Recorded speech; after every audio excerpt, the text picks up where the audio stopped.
You speak chops, and we'll make sure your mic is good. Yo, what up? Check, check. Awesome. It's your boy. That's dope. We did even check this before we went live, but of course, in this era of internet, it's gonna be like that. What's up, everybody, and welcome back to another episode of Bridge the Gap. This is episode 162. That's right. It's been a hot minute since we've done one of this. I'm saying we're like 8 months since the last interview. This is the return. We are coming back. We're going to figure out how frequent, etc. It doesn't matter, but this is the show where we talk to interesting versions such as Mr.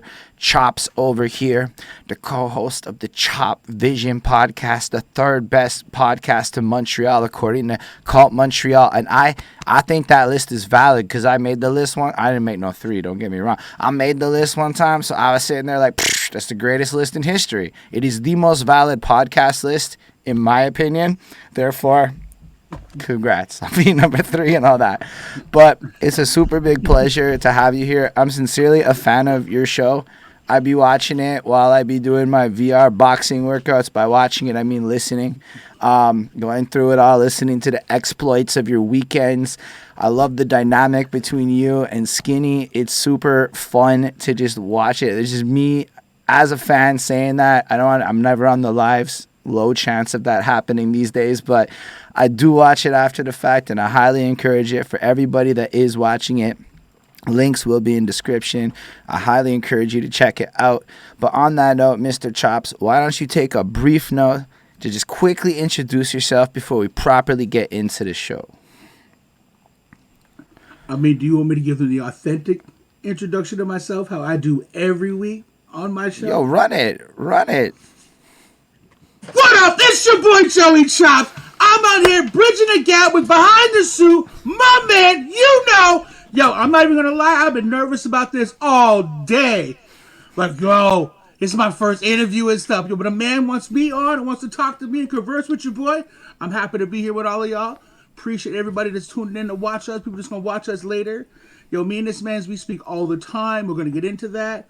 About the whole him watching the show. Give me, like, yo, I don't have fans, homie. I got family. And you part of the family. You part of the Chopvision Nation. Woo, tell him. Nah, I appreciate that still. Real, this is cool, man. Nah, it's just great. I mean, it's an interview, but it's more of a conversation. I don't really know. The show evolves as it goes on, but we do have our typical opening question. And even though you might not be as musical a guest as we have, we ain't just limited to music people, but I know you know your music, which means the first opening question is still going to apply to you. I got Cash Rules Everything Around Me tattooed on my arm, bro. Like, that's lit. So this one's a little bit of a story. It's going to take a couple minutes maybe when it lands. You can then run it, answer it. The floor will be yours. And it all starts off with the girlfriend. She washing the dishes one time. And she's got that Black Eyed Peas song playing. I got a feeling. Ooh. She's vibing. She's dancing. She's doing her thing. And I have this epiphany looking at her. I'm like, when in the fuck did this song become chores music? Because if you think about this track and run it back to like 2009 and all that, it's the middle of the night, banger, celebratory anthem. Everybody's loving it. It's around the world. Run it to 2022. It's that song you put on when you're doing some chores. Maybe you at the gym and you're trying to bring your brain back into that funner environment of yesteryear. It got me thinking about the little ones, the 20-year-olds. They are running around with the drills. They're getting sturdy. They don't even know that when they're our age, they're going to be getting sturdy while washing them dishes and all that shit. And all that to say is that music is an interesting thing because as our lives evolve and it goes with us on our journey across our lives, we come to realize that the song doesn't change at all, but its placement in our lives and how we feel about the song and what it does for us evolves with us along our musical journey. And that got me thinking about interviews and everything that people talk about. And, normally I talk to rappers and stuff, and they be all like, starting the story at like 12 years old, 13 years old. I first got into hip-hop when I first heard this record. I started writing at this point. Almost like nothing before that ever happened, and they never heard a song one time before that in their life. But the truth about music is it be something that be playing probably when you popped out as a little baby Joey up in the hospital. There was a song playing and a little you was absorbing it, even if you don't remember it. I say that because I can remember being like 5 years old up in the crib in Cote St. Luc in the little apartment. My dad's got the little surround sound ghetto speakers all around the room. He's got the great boxes, the amp, the preamp, the tape deck, and the radio. And he'd be busting his Led Zeppelins and things like that in the daytime. But at nighttime, it was all those club hits like that Short Dick Man and all that crap that used to play on the radio back in the day. And all these things kind of created this ambiance. My mom's had her discos and all these kinds of things that would mesh in with that. But all that to say, I had no control over the music, but all that music was being flooded at a little me. So I was wondering if you could bring us back to the youngest Joey Chops that you could remember being and tell us a little bit about what it sounded like to be you when you grew up. Yo, that's crazy. As you were saying that, I had like memories, excuse me, flashing through my head and stuff, right? I'm like, yo, I can remember, like, first of all, like, I grew up in a biracial household. So, pops and where did was you white, grow up? Mom's is black. I grew up here, well, Montreal, the States, like, I mean, Augusta, Georgia, LaSalle, Lachine, like, I've been... And all that's when you were little? I'm talking little, like, I can remember back to, like, music like that, right? And my pops always...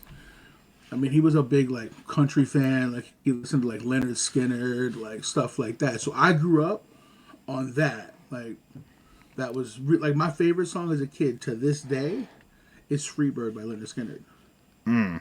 And was it like, was he busting out the vinyls? Was it the radio? How was y'all like consuming the music? I think it was cassettes. Vinyl wasn't really big in my house. Like they had like the little 45s and of like the Rolling Stones and stuff. Like I don't know where they came from. Probably accumulated from some friend or something. It was like, yo, try these records, whatever. And I remember trying to scratch on like this old busted record player, and I was like, whatever, Rolling Stones. Like my parents would listen to that, trying to scratch with that and all that. I'm like, yo, what am I doing? I'm not a DJ. How old like, are when you? it came to music, it was Skynyrd, Hank Williams Jr. like on my pops and stuff like that. My mom listened to like country, but whatever was on the radio.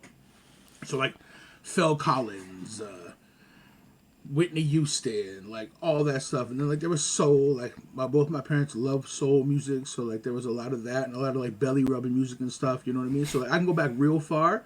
So you're like, yo, you say the vibe change. Like during the day, it was one type of lick, and then at night it was like, oh, okay, like somebody playing a little bit of Marvin Gaye and stuff in the house. You know what I mean? So it was always. Yeah, that's actually. It was crazy. I love this question because everybody answers it different, right? Because of course they do, but most people don't really talk about daytime music versus nighttime music a lot. I was like, that's a pretty big like distinction. Absolutely, man. Like there's this playlist for during the day and there's a playlist for at night, brother. Absolutely. I don't want to be jamming out to like Onyx at 8:00 in the morning. I mean, I have, but like it's not even that bad on the way to work. Go to work, you know what I mean? Like, I gotta go and I gotta grind and like, you know what I mean? I need to get grimy because I'm gonna be at work all day with these people that I don't want to be with. You know what I mean? Like we all know the flex, right? So for sure, but majority of the time, like it's more upbeat music for me in the morning. Like I'm trying to get like I don't say happy, but like put myself in a mood to where like yo, I just don't want to walk in and pow. You know what I mean? Like I want to try and get through the day with some positivity and stuff, and then later on we'll break out the black Timbs and the hoodie and like. We'll go from there. So when you were like a little one, your parents clearly had the music going on, but were you a fan of music at that point in your life? Absolutely. I mean, like the whole Michael Jackson vibe, like that was my joint, like stuff like that. Like, I mean, I was a little kid to dance to like Hammer and all of that, like all that stuff. But like, I wouldn't even get into hip hop yet. Like just with before that, like I've always been like a fan of the blues. Like I like hearing it, like just even from a kid, like I enjoy that. Right. Like, I don't know, maybe it's the soul in the music or whatever, but it's always kind of like hooked me. Like, oh, I don't know why, but like, I kind of, like, even from young. But I did the whole boy band thing as a kid. Like, I remember, like, I was part of, like, that New Kids on the Block. I mean, listen to that. Like, I did that. Like, I'm old. Like, I'm dating myself like crazy, but, like, I mean, I'll put it out there. Like, it's popular. Like, you go hear it regardless. It's on the radio. Before you know it, you're going to have, like, lyrical herpes in your ear, and it's just going to flare up when you're like, oh, why do I know the words to the song? Like, because you've literally just been hearing it, right? Next thing you know, you're nodding your head to, like, back streets. But you're like, why? Where did that happen? But how do I know every lyric to the song? Yo, to be fair, that song is perfect. like in its like composition, the way with the all that stuff, like the way they did it all, like you can't help it. It's designed to not leave your brain. Right? Like you're like, okay, cool. We're gonna sprinkle some of this. We're gonna put a little of that. We're gonna dash Because of by the that. time Backstreet Boys came in, they saw everywhere that New Kids on the Block and them failed, and then producers behind the scenes, they perfected that science Right? and made sure that we was like the Spice Girls, Backstreet Boys, NSYNC, like that whole Britney, all that era, bro. It was done. All that stuff to this day. I'm sure it's all like the wedding music of like today. To be honest with you. 100%. There's certain tracks that get played at a wedding for show, and for sure, I Want It That Way has got to be on that list. Absolutely. That was like when I 100%. was like 12 and shit. That was the slow dance song that we would do. It was I Want It That Way. I remember it clearly, every single one of them. Try and get some girl to get a little bit closer with it and stuff. Sometimes you had the far away slow dance when she clearly don't have to. Anyway, that's what that song brings me back to. Yo, I had a conversation with Skinny the other day, and I never went to a school dance. Never? I never went to a school dance. Wild. I remember at NDG they had like these community dances, so it wasn't necessarily like the one school. I remember hearing people going to the dance up in DG. We used to have them when I went to Lachine High. They had dances and whatnot. For me, I'm like, Did wait, you? I've been in school all day, and you want me to go back and jam in school at night? No, I'm good. Like, I got homies like over here that I'm Y'all gonna were, kick it with. Like, y'all were being cool. That's what I'm hearing. You were too cool for the school dance. I'm not gonna go to school, go back, go home, go back to school, go home, and then go back to school. Wait a minute, that's too much. Like, can we have it at the community center? Like, can we do that? Like, I just want to go back to that building and see like Mr. whatever you want to call him, Mr. Chuck. It's like, and you know he got that coffee breath on him, and he's like, so Joe, you're gonna be dancing and stuff. Like, man, I don't deal with your yuck mouth all day, and I gotta come with my off time looking fresh with the threads. No, I'm not. No, I'm holler at Shorty and like, well, we'll go do something else. Like, I'm not. I can't. I never did it. I Never had an respect that interest. still. Did you dance though? I mean, yeah, like I had rhythm and stuff. Like I danced. Like dancing was. I remember. This will go back to me being a youth. I remember me and my homie. Shout out to Corey. We went out and like I remember. That's just talking about like the overalls with one side open. The had like spray paint on them and stuff like that, and like the whole kid and play era and all of that whole thing. We used to bust out like dance routines and stuff, bro. Like it was. We thought we were cool. Like I had the haircut, you know what I mean? Like the Belle Biv DeVoe joint, bro. Like all of that. Like yo, I had all of that. And like yeah, we used to try, man. I mean, I tried rapping and stuff. I sucked at it. Let's go back to that for a quick second. So you're a little one, and we know it's the pre-internet era. So when did you start to like get yourself acclimated with music? So like your parents is bumping shit. There's the radios. Michael Jackson's taking over the world. So y'all are trying to moonwalk and shit. When do you start to like care about music for yourself? Do you remember like the song that it went from being something that was around you to like, yo, that's my shit? Yo, the first time I heard the Fat Boys. Okay. The first time I heard the Fat Boys, you couldn't tell me. I was like, wait, I'm fat and yo, this is music for my people. And yo, they talk about eating food and stuff. I'm like, yes, please, like run that. This is jokes. And like that was my, and I remember going to like, because I might have no access to that, right? Like, where am I going to get a Fat Boys record here in Montreal? Like, or being as a kid in Lachine.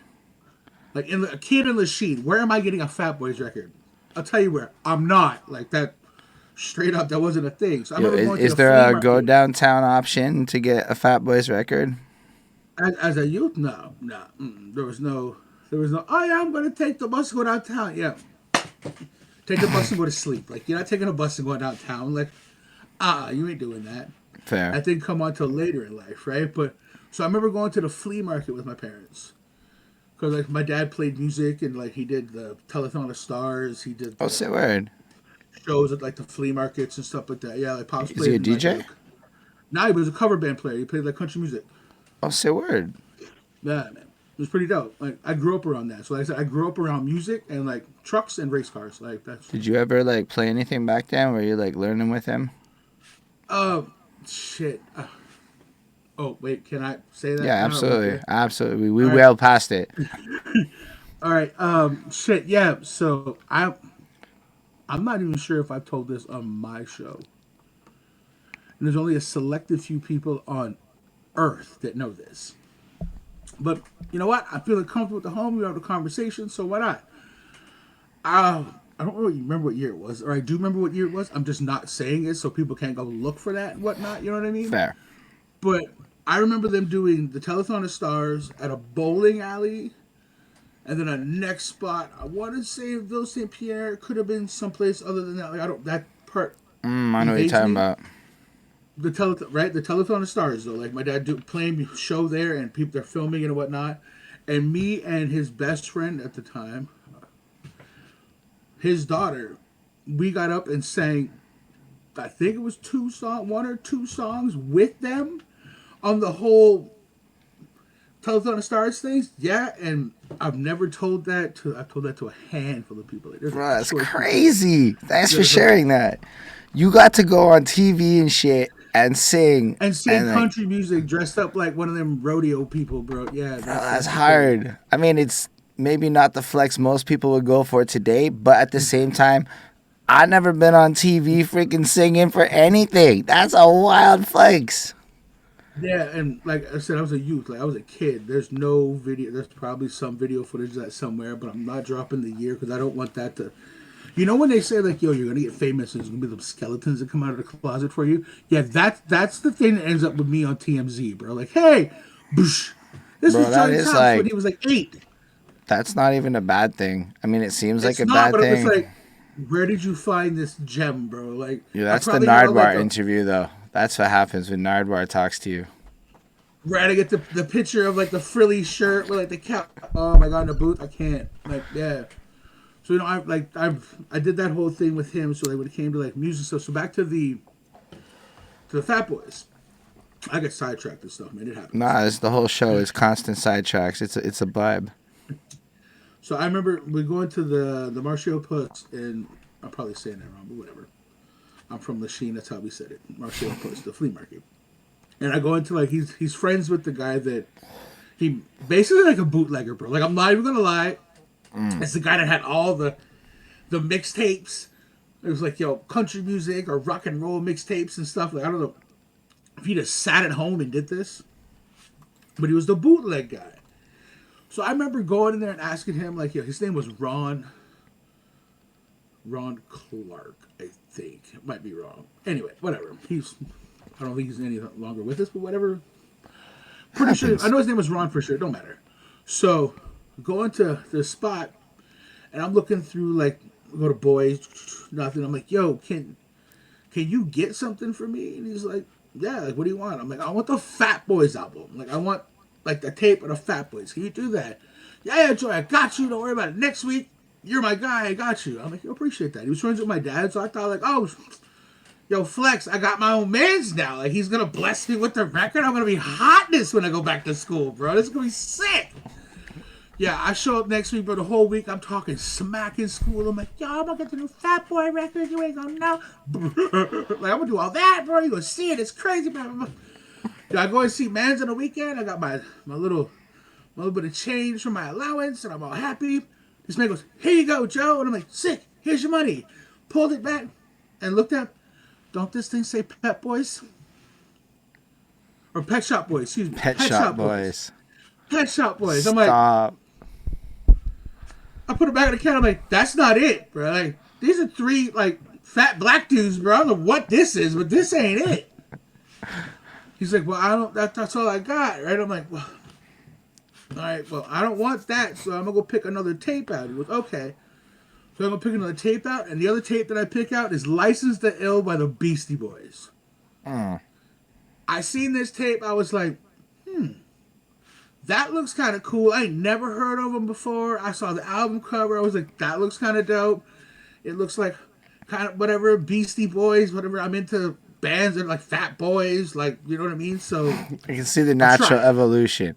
Natural right? evolution. See Party what was like, happens. okay, I'm a beast. The Beastie Boys.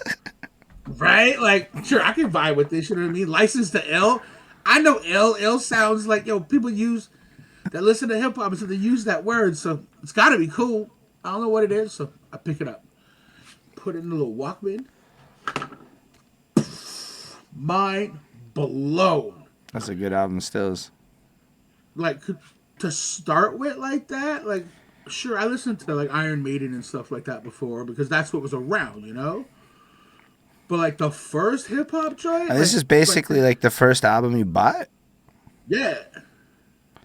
That's crazy. And you had no idea what you were getting into. And None those whatsoever. are drastically different sounds for the people that may not know.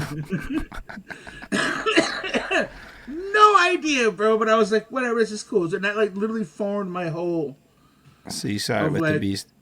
And then that makes you started want with to the rap Beasties. and shit and just start scratching. That's when you start scratching records and fucking up the Right? I'm Rolling like, I Stones. want to try that. You know what I mean? Yes, all of that. Like, I want to do all of that, and I want to fight for my right to party. Like, I don't know what the hell that means, but like, I'm You want to there. do Like, it. I want that. You know what I mean? Like, and then I found out that they were like, the entirety time, I think I'm listening to three black dudes out of New York. Right? I don't know. I'm listening to three black guys out of New York. Where I have no idea. Well, there are And no then I like see. pictures of them in the pamphlet or anything. Oh, well, the thing is, he would.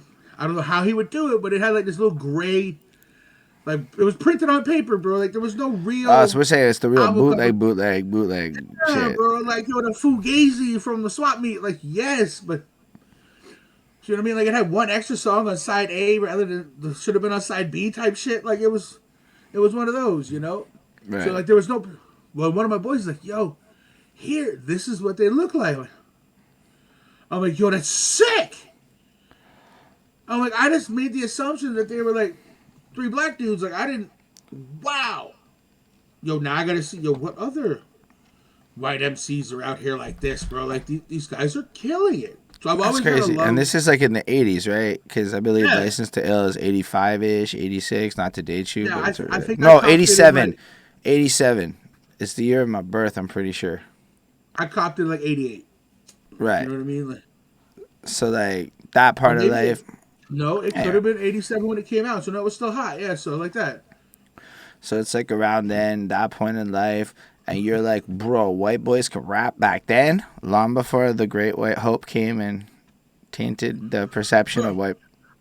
I'm gonna keep it a buck with you. I've been listening to white rappers way before Who are Eminem some of ever. the white guys that you bumped back then? Then, if you like were really like, I mean, I know there's a couple of names I heard of, but like, who was you listening to?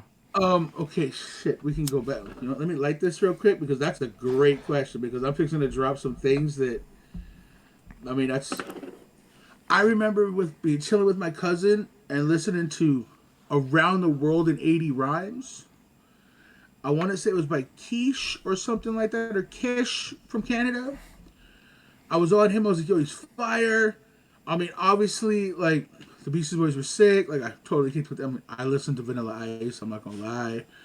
Like I did that. I know to this day I can spit every word to that track, probably in 3 or 4 different languages if I spoke other languages. Like I just know that song. You know what I mean? Fair enough. Big House of Pain fan. Huge Everlast fan. Huge Everlast fan. He's got a nice Like voice. I mean, him, Danny Boy, like the whole vibe of that was killing it. Tom Green with organized rhymes. I don't remember the name of the group, but yeah. Like check the OR. You like it? So like yo, get I vibe to that. Like that was dope to me. Was it third base or I can't remember. I know what you're talking about. That's with the search guy, surf Yes, something. That yeah. group.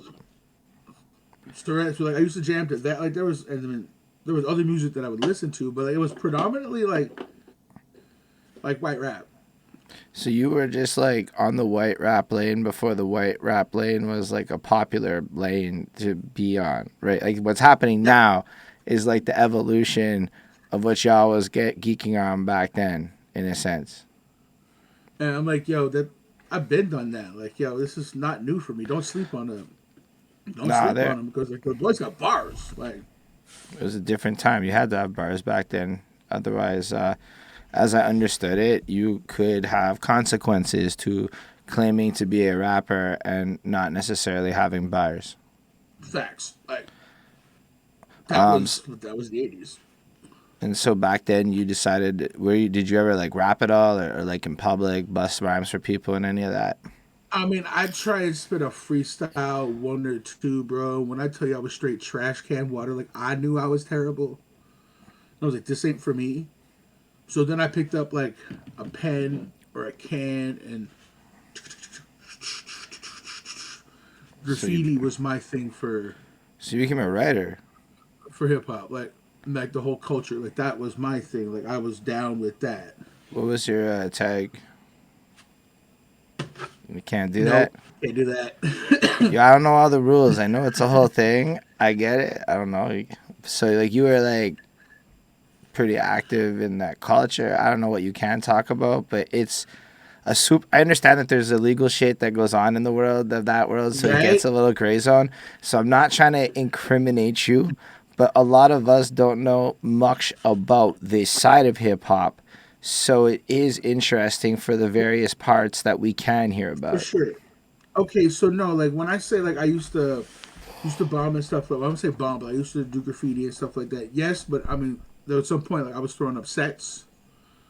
So you know what I mean? Like this is us. Like this is my, you know what I mean? Like I don't have to explain that. Right? Like you get the vibe. Yeah, Right? from And this is our affiliation versus your affiliation, and it's in a bigger thing for the people that may right, not follow. like yo, we are the Lakers. This is Laker area. Like take the Bulls over there. You know what I mean? Like we use it in that metaphor.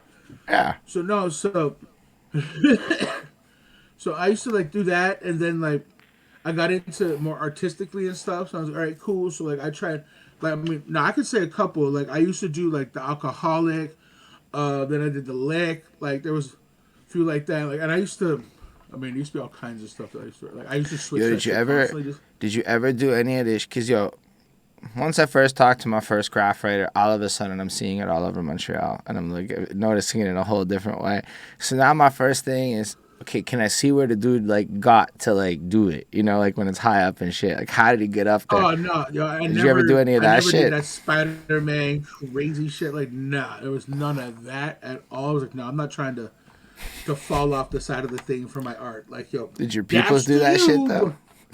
Yeah, I knew people that did that. Like I was always, I won't say a loner, but like when I went to do, like I had different sets of friends for different things. Like I was, Right. somebody in high school told me I'm an all coast all star. He goes, because you're everywhere, you're cool with everybody, and then you go back home and you're good. Now when you leave and head back out into Montreal, you can hit every neighborhood. People gonna mess with you. You're gonna be fine. You're not gonna have no beefs. You're good. I'm like, that's just the vibe of Joey Chops, right? Like, Right. I mean, shit. Back then, it was probably Joe Dirt, is what I would call it more than anything. That's Like, yeah, I did wild. that whole. That nickname got dropped on me as a youth too. So like, but I tagged Mr. Ass and shit. Like, yeah, I was all about that because my mom used to go, Mr. Ass, get over here. So I started Mr. Ass. Like that was just something I did from home. Like that was. that's amazing. So you really like were out there for like, because I know like to me the graph guys is the scariest guys of the guys. Like of all of the people that I would personally not want to fuck with, it's the community that's willing to go do that without fear. Like, cause yo, rappers be talking, and I'm not saying that rappers ain't be getting up to stuff, but fundamentally our main art form doesn't involve violating the law. You know, it's a different. Right? You got a Like, whole you different. out there, but you're not. For people to see your shit, you ain't got to be like out there, you know? Yo, like that's Right? what's, and I'm not like advocating for anything. Personally, it's from this like I'm too much of a coward to do it, so I admire it. Like I'm just saying it as facts, but I love it. I love it. I love when I see it. I think it's a beautiful part of the culture. I understand the complication in documenting it. And there's so many levels to it too, right? Like there's so many levels. You have your taggers, you have your bombers, you have your full on artists, bro. They get paid to get it done. Like I mean, I could tell a story without dropping names because Yo, I don't that's want to find cool. out No, the we don't. real. We're not trying to be no DJ Vlads. We like the idea of the reality of it, but we're not trying to get no one in trouble. So from like a historical point of view, I think it's important for people to understand what went on, but nobody needs to say anybody's names. Right. Okay. So this will take me out of doing like art and stuff like that, right? But I used to hit on Right. everything. Didn't matter. A quick 1-2 on like a, especially when tagging became like big. Like I got lazy and just started tagging everything. Like everybody, well, people did. So like the art stopped going. It was just about blasting. Excuse me. My name everywhere I could be at. Like, yo, I'm here. Wow. Like, yo, you walk by, like, oh shit, okay, he was here. You know what I mean? Right. Like the homie came through. So that being said, like I'm older now. I don't stop doing that. I'm saying I'm in my early 20s. Like I'm not a dad yet, so I'm in my early 20s, like 19, 20, something Right. like that. My dad owns semi trucks. He's got his truck parked behind the house with his trailer. At some point during the night, somebody comes by and tags his trailer. Oh. Instantly, it's my fault. Oh boy. Instantly, it's my fault.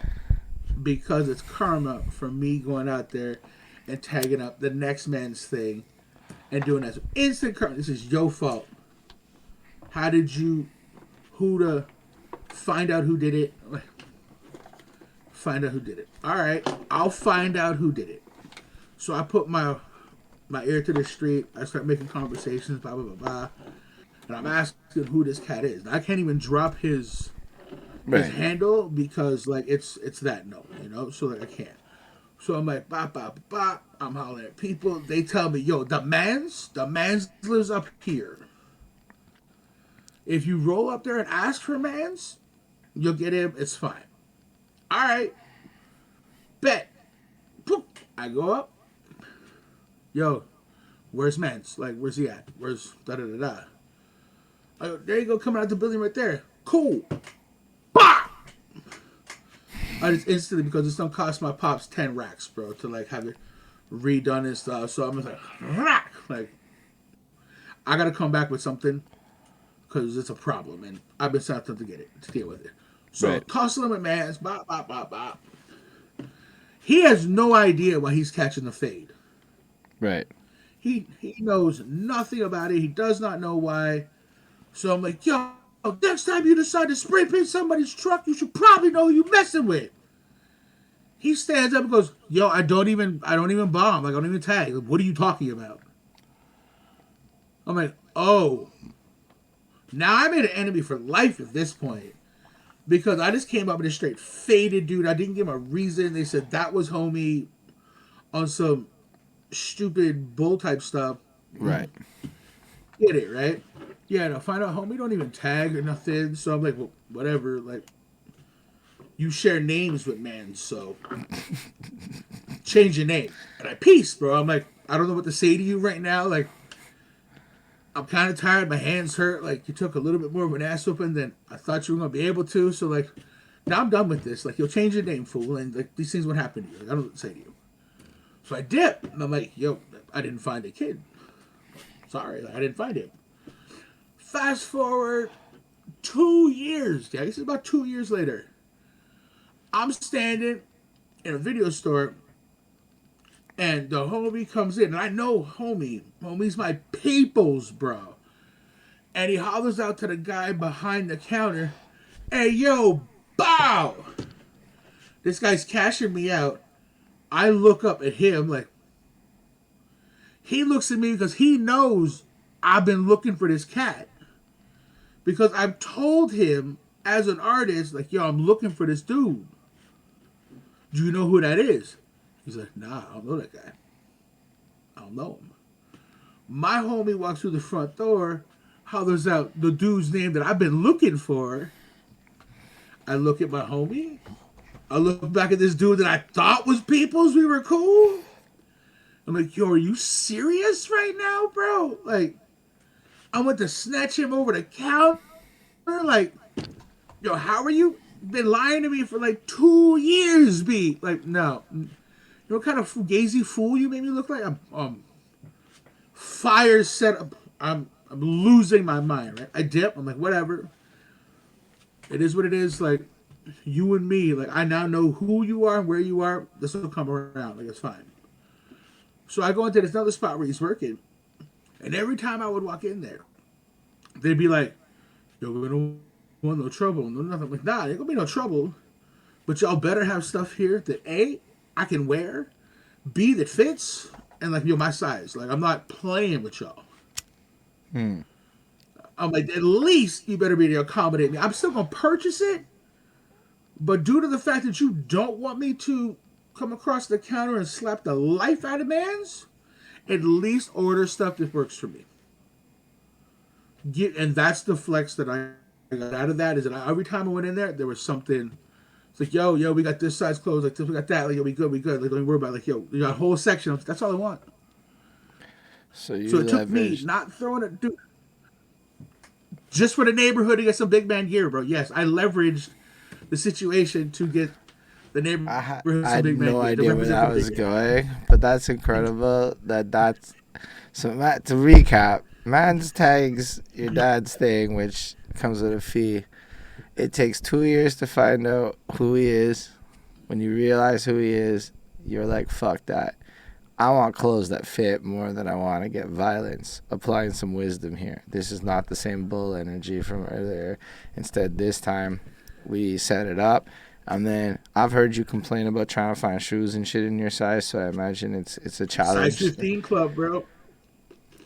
It's a challenge. I had my man telling me how size 14 Nikes are basically a unicorn for him, and when he can find shit that fits, it's like just like that. It's a big blessing. So it sounds even harder if it's 15. But that's wild. Dude, And then you're competing with the NBA. To buy shoes, I compete with LeBron James. Like he wears a size 15. Like so you're saying like when Nike's gonna go Unlimited comes Joe out, Chops or LeBron. Like LeBron's catching the kick all day. that's fair. I never thought about it like that. By having smaller feet, I'm just not competing with athletes, so there's a lesser likelihood of that going to an athlete. Like you're competing with the general norm of like everybody. Yeah, no, I got a And really like that gives you average a shoe fighting size. chance. And that gives you a fighting chance. I'm not winning against LeBron or like D Wade or something. I'm not winning. So you're saying like these are for them limited runs and shit, where like Yeah. like the Montreal dunks. Yo, I got mad people hating on those things. Low key, I love them. I think they're fire. I think they're really cool I like them too. better than the UA Montreal ones. And like I know people that worked on the UA Montreal ones. Yeah, I just think that these bagel things, like stylistically, you look at that and you're like, yeah, that looks like Montreal. It's just this beige bagel shoe, and you're like, it's done in a simple way, and it feels like a bagel on a shoe. Like, but in a sense, because it's our city and we know it's better than New York's bagel, we feel that pride when we look at that shoe. I think, and it's well delivered. It like taps right into everything I would want out of something that would be a bagel shoe. But Dude, I'm down. Like I am down. I think it's dope. Like I had this conversation with Skinny. He wasn't really feeling it. And I was like, "What do you mean you're not feeling it, bro? Like I don't understand that. How can you not? It's us. Like." And then I've had this conversation with other people like outside the bar and whatnot. And like how do you not like the bagel? That is Montreal, bro. Like it just needs like potholes and like it'd be the city, bro. Like yo, can you imagine that? Like the next fucking collab thing, Montreal pothole, and it's just like a gray it's like shoe, an orange, a gray and orange dunk.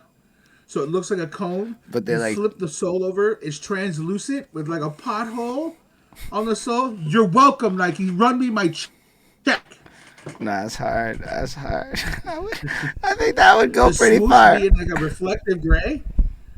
The swoosh with that 3M gray, bro. Like, come on. And you Call can it wear like Le that Montreal while you're Decor. cycling at night, and it's gonna help the car see you. It's a practical shoe. It has safety value. Yeah, what he said. So like Bro, when you were like younger, right? Like in high school and stuff. Like were you involved in any of the sports or any of the social programs, or like what were you up to in that phase of your life? I was an asshole. Fair. A lot of us were. Like, I did the shit that like I don't know rappers rapped about. Like I wasn't part of like the Glee Club and shit like that. Like I didn't. My teachers used to say, "You're a terrible student, but you're an awesome guy." That's a weird thing to And I'm say to like, a kid. yo, you're a terrible student, but like you're a great person. Like you're a great kid. That shit used to happen all the time.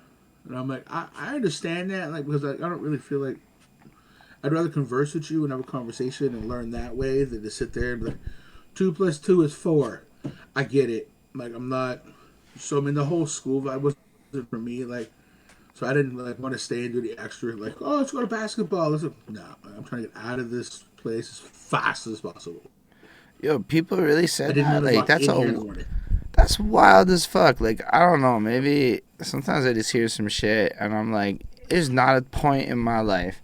I was like the opposite. I was the really annoying as shit kid, but I pulled 90s. So teachers wanted me in their class because I pulled their averages up, even though they wanted to send me to the principal's office just as bad. But I pulled their averages up. So, I mean, don't get me wrong. I still ended up getting in my fair share of trouble. But, like, I find that, like, it's crazy that they would say to you, you're a bad student. Because, like, now, with all the bullshit we learned since, you know, the enlightening of the internet, that's really bad to say to kids because it's going to make them not think they can, like, learn and shit. And so it's just, like, a wild reality. That was just my truth. Like I took that as like I understood it. Like when they said that, it made total sense to me. Right. I was like, I can actually see what you're saying. Like, yeah, I'm not a bad person for not wanting to sit here and listen to you tell me about like the fur trade or whatever. I've never used algebra ever. Yeah, I would have to dispute the thing. I'm going to dispute the algebra claim because motherfuckers be like planning their days and dead ass, like the what time do I need to leave in the morning is an algebra equation that we do actually do on a pretty daily. But I get the point. We don't really use the Pythagoras, but yo, algebra is kind of useful for planning your day. Pythagoras? Yo, that's like that shit they teach you. But yo, algebra, like dead ass, is just variables, right? So like when you're like, okay, so I wake up at 7. That's one variable. I gotta brush my teeth. It takes this long. You know, like when you do that process, you're dead ass just using algebra. You're moving numbers around and balancing an equation to figure out what time do I need to leave in the morning. And if they taught it to y'all like that, motherfuckers would never hate on algebra again. Yeah, you know what it'd be called? It'd be called time management. Yo, you need algebra to do time management. But they wouldn't call it. First of all, in my household, I don't even call it algebra. I call it algebroca. Fair. I'm like, it's the algebroca. It's just one of them things. Like I don't even. I'm like, it's algebroca. Like it means nothing to whatever. That's fair. It's corny. Yeah, I mean, teach me time management, and it happens to be algebroca, bro. I'm good. Like I don't. I hear what you're saying. Just don't tell me it's algebra. Nah, I hear you. Algebra and the way they teach in the school is weird. I didn't get into calculus and stuff. Like I want no part of that. To me, it was math mad weird. Is adding and subtracting. It always comes calculus. Back to adding and subtracting. That was bad. I got really bored, to be honest with you. So when I got to that point, I was like, why? I mean, I could understand it a little bit. Like when you call it calculus. Yo, it's just bigger equations with more brackets. More like fucking lines of stuff. I lost interest in math when they started adding like letters and like quotation brackets. I'm like, what are brackets? It's math. Like, why are you putting brackets and quotations and period? What are we doing? Like I lost interest. Yo, it's a language. Like, I can't even hate it because like it's a language, and if you ever learn the language, it's kind of blessed. I like speak it very badly, but I speak it well enough to like appreciate it and let the people who speak it well do their thing. So I look at like math the way people look at songs and shit. I'm like, y'all can enjoy that shit. And sometimes I'll even watch YouTube videos where guys just break down math shit, and I'm like, this is fire. And I retain none of it, bro. None of it. But it's entertaining. Me, I look at somebody like customizing a car, or like building a motorcycle, or even I look at a car or a motorcycle or something like that. I can envision what it would look like tricked out a certain way in my mind, or if you say like, yo, I want a color like this, I can envision that and I can see that. But that's a whole other part of Joey Chop's thing. That's actually where the chops came from. But yeah, like that whole vibe of visualizing stuff you're saying with like the math and whatnot. I do that with like automobiles and like cars and shit, like making shit cool, like customizing and whatnot. Like I'm big into that. Like, when did you start getting into cars? so you asked if I was into sports. So Right. this literally we can double right back to how this Let's run question it. began. So you asked if I was into sports. Nah, I was never a sports guy. Like I mean, did a little bit of football. Only got back into football later on in life. It became cars and motorcycles and lowriders for me. My dad was a gearhead. He always liked. He used to have a drag car called Pocket Money. It had like me, my brother, my mother's names like on the hood and stuff like that. I remember being at the racetrack with him or standing outside the car like as a kid. I'm talking under 5. I remember this vividly of standing on like a cinder block with my hand beside the hood. They tell rev it, like blah, blah, and he's revving like this 800 horsepower race car.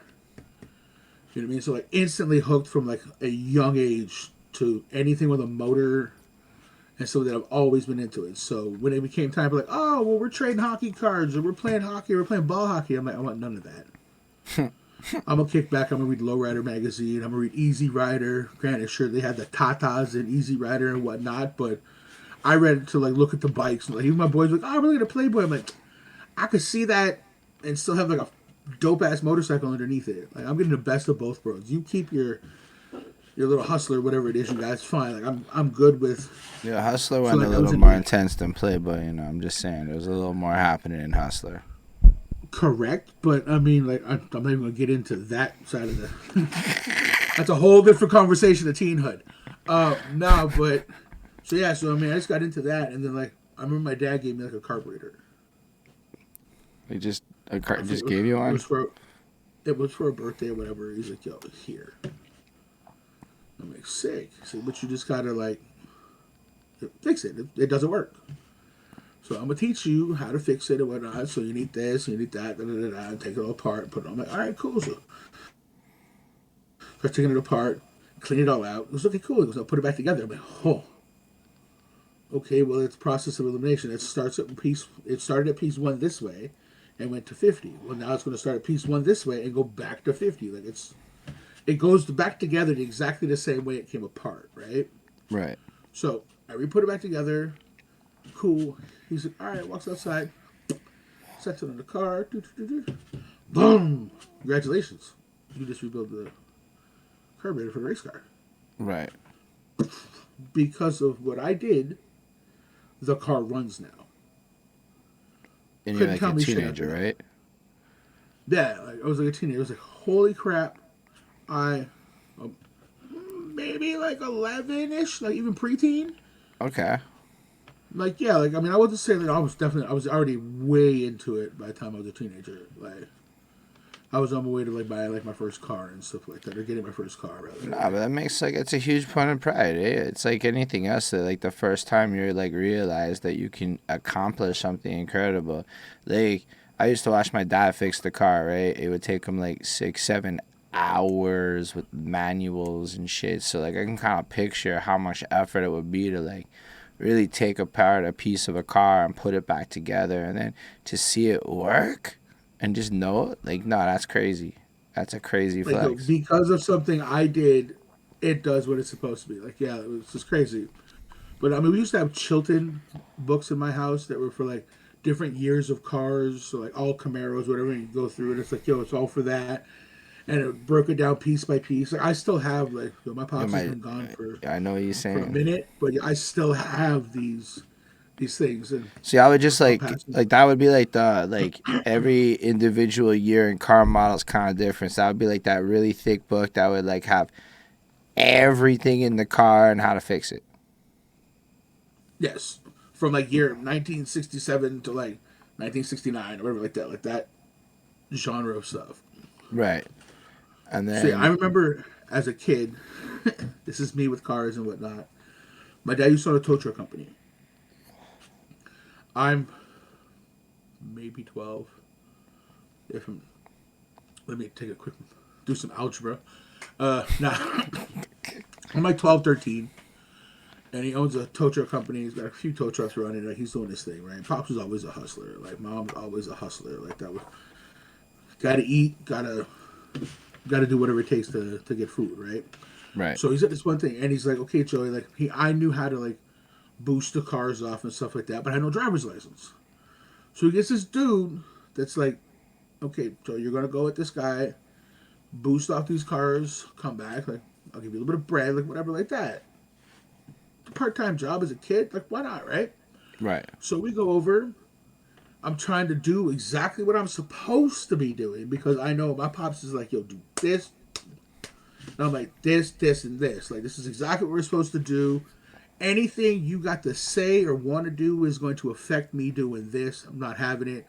I was told step 1, 2, 3. We did 1, 2, 3. Like, right. Start the car. Let's get out of here. He says something to me. I snap back and I'm like, yo, do like on some like, I'm not gonna lie, like now I'd be like, yo, a bitch move. Like, you know who the boss is, right? Like, you don't think I know what I'm doing? Like, I was taught by the guy that showed you how to do it. Right. Just because I'm like 12 doesn't mean you have any more knowledge in your head of what I'm doing than what I'm doing because we both learned from the same guy. If anything, I know a little bit more because your ass is probably drunk or something's wrong with you. Like, I'm a kid. I got nothing going on in my brain but what I'm supposed to be doing because I'm going to be making like $50 when I get back. $50 for me at 12 years old is like balling. I mean, it is. Like 1992, $50, bro? Bro, you can hit so much candy. Bro, candy, nothing, bro. I was headed to like P.O. Metro, pick me up like a Pele knockout shirt, bro. Where we going that direction already? $25. Like, that was half a pair of kicks at the time. Like, yo, what do you mean? I'm gonna get a pair of shoes, bro. I might be saving up for like an 8-ball jacket. I want to look fly. You know what I mean? Like, you're messing with my money right now. So he says something, and then he ends up telling me to shut up. Actually, he said, like, yo, shut the fuck up. You know what you're talking about. You're stupid. Oh, boy. Huh? Okay, cool. So I call my pops. I'm like, Dad, yo, this guy, blah, blah, blah. He says, Dad, he's like, you know how to drive the truck, right? I'm like, yeah. It's cool. Bring it home. I'm like, all right. I drive off in the little booster truck. Leave the man standing right there with the woman's car that I just boosted off. Right. I just drive off. I got the money. I got the bill. I got the like. I've done the job. He's over there trying to mac on Shorty or whatever. I think that's what it was. He was trying to mac on the girl, and I'm like, yo, we got other things to do. Like, you're like, I want to get more jobs done because I need more kicks. I want more money, bro. I'm trying to get more. Exactly. Like, I have a focus and like get in the car. You have not yet hit the point where women become the focus, is what I'm hearing. Facts, bro. I'm like, I want this bread, bro. If I get more of this, I know at this point, if I get more cash, that's gonna be easier to talk to because I got. Without this, what am I doing with that? We're not getting around my bus pass. Like, you know what I mean? Like, this is not a thing. So, like, I know 11, that it takes 12 years old already being like, bro, I know I need the whip. Facts. Like, I need a whip. Like, I mean, my uncle was like that. Like, yo, uncle was a G, straight up pimp. Like, yo, you need a whip, bro. Like, you need that. So, I pull back up to the house. Go upstairs with keys. I'm like, here you go. He's like, wait, you actually left him? My pops didn't think that I was going to get in and just drive. I was like, yeah. You said, come on home. He goes, yeah, but I meant you and him come home, come back to base, and I was going to fire him, not you. But you asked if I know how to drive the truck. He goes, yeah, but I was like, no, you don't. I'm like, yeah, I did. Like, I've been practicing the whole stick thing. Like, I got it. The guy takes a taxi back to the house. He's losing his fucking mind. My pop's like, yeah, but you weren't doing the job. You're fired. Bye-bye. Boom. Goodbye. And Pops had like a deep southern accent. He was from the Point, but he had a deep southern accent. Long beard, long hair. Just literally looked like a member of the elite motorcycle club. You know what I mean? Like, he just looked like that, right? Right. So, but it's okay, they did. He's like, you really? I'm like, yeah, I really drove the truck home. Like, parked it, everything outside. Like, it's fine. Ain't nothing wrong with it. Huh. Don't let your mother find out. I'm like, No kidding. If Mom finds out, we both dead. So yeah, I mean, good thing Mom doesn't listen to me do interviews and stuff. I mean, But yeah, like you might have. so. One day, this might be the clip she finds, and she's like, "Oh, say a word. Is that what happened?" All of a sudden, like, what was that? You don't think I watch you? And I watched you. Oh man, that's messed up. You never know, though. Yo, that's the crazy thing about doing these shows, though. Just on a side point, you literally never know who's watching, and then sometimes people be wildly not commenting, and then they'll walk up to you in real life on some real shit and be like, "Yo, I never comment, but I watch you all the time," and I'm like, "Why don't you comment? It would be so nice if you commented." But I really do appreciate the fact that people like do watch on the low, and shout out all of you lurkers who've never commented once on any of our content. So, getting onto that, like, so yeah, and back to I'll get onto the cards real quick, and I'll get onto your comment. Yeah. So I've always just been into cars and stuff like that, like the whole sports and whatnot. Like it was one of those things. I was into automotive, and that just never changed. So it's always stayed that way. I got lots of friends from it. Like I did pretty well in the car scene. Like I used to do stereo competitions and come in first place. Like used to work for magazines, selling magazines. Me and my brother, like. We used to work for Performance Auto and Sound Magazine. Like, we hit the car thing running. Like, my brother was on the telephone with the guy that designed the cars for Fast and the Furious. Wait, say what? To, like, consult? Actually, like, spoke to him on the phone, like, trying to get, like, parts and stuff like that. Oh, like, so... actual mans. Like, he met a lady in Laval that actually knew him and just hit him up with his cell phone number, like, straight up, like, here. Just call him directly. Tell him I sent you and, like, maybe get some free stuff. We ended up getting some, like, capacitors and stuff like that sent to us. So like from the Fast and the Furious cars, or just like in general, just this guy sent you some shit? Like, okay, guys, yeah, I sent you some shit. Like, so you guys did like custom work on cars for people and whatnot.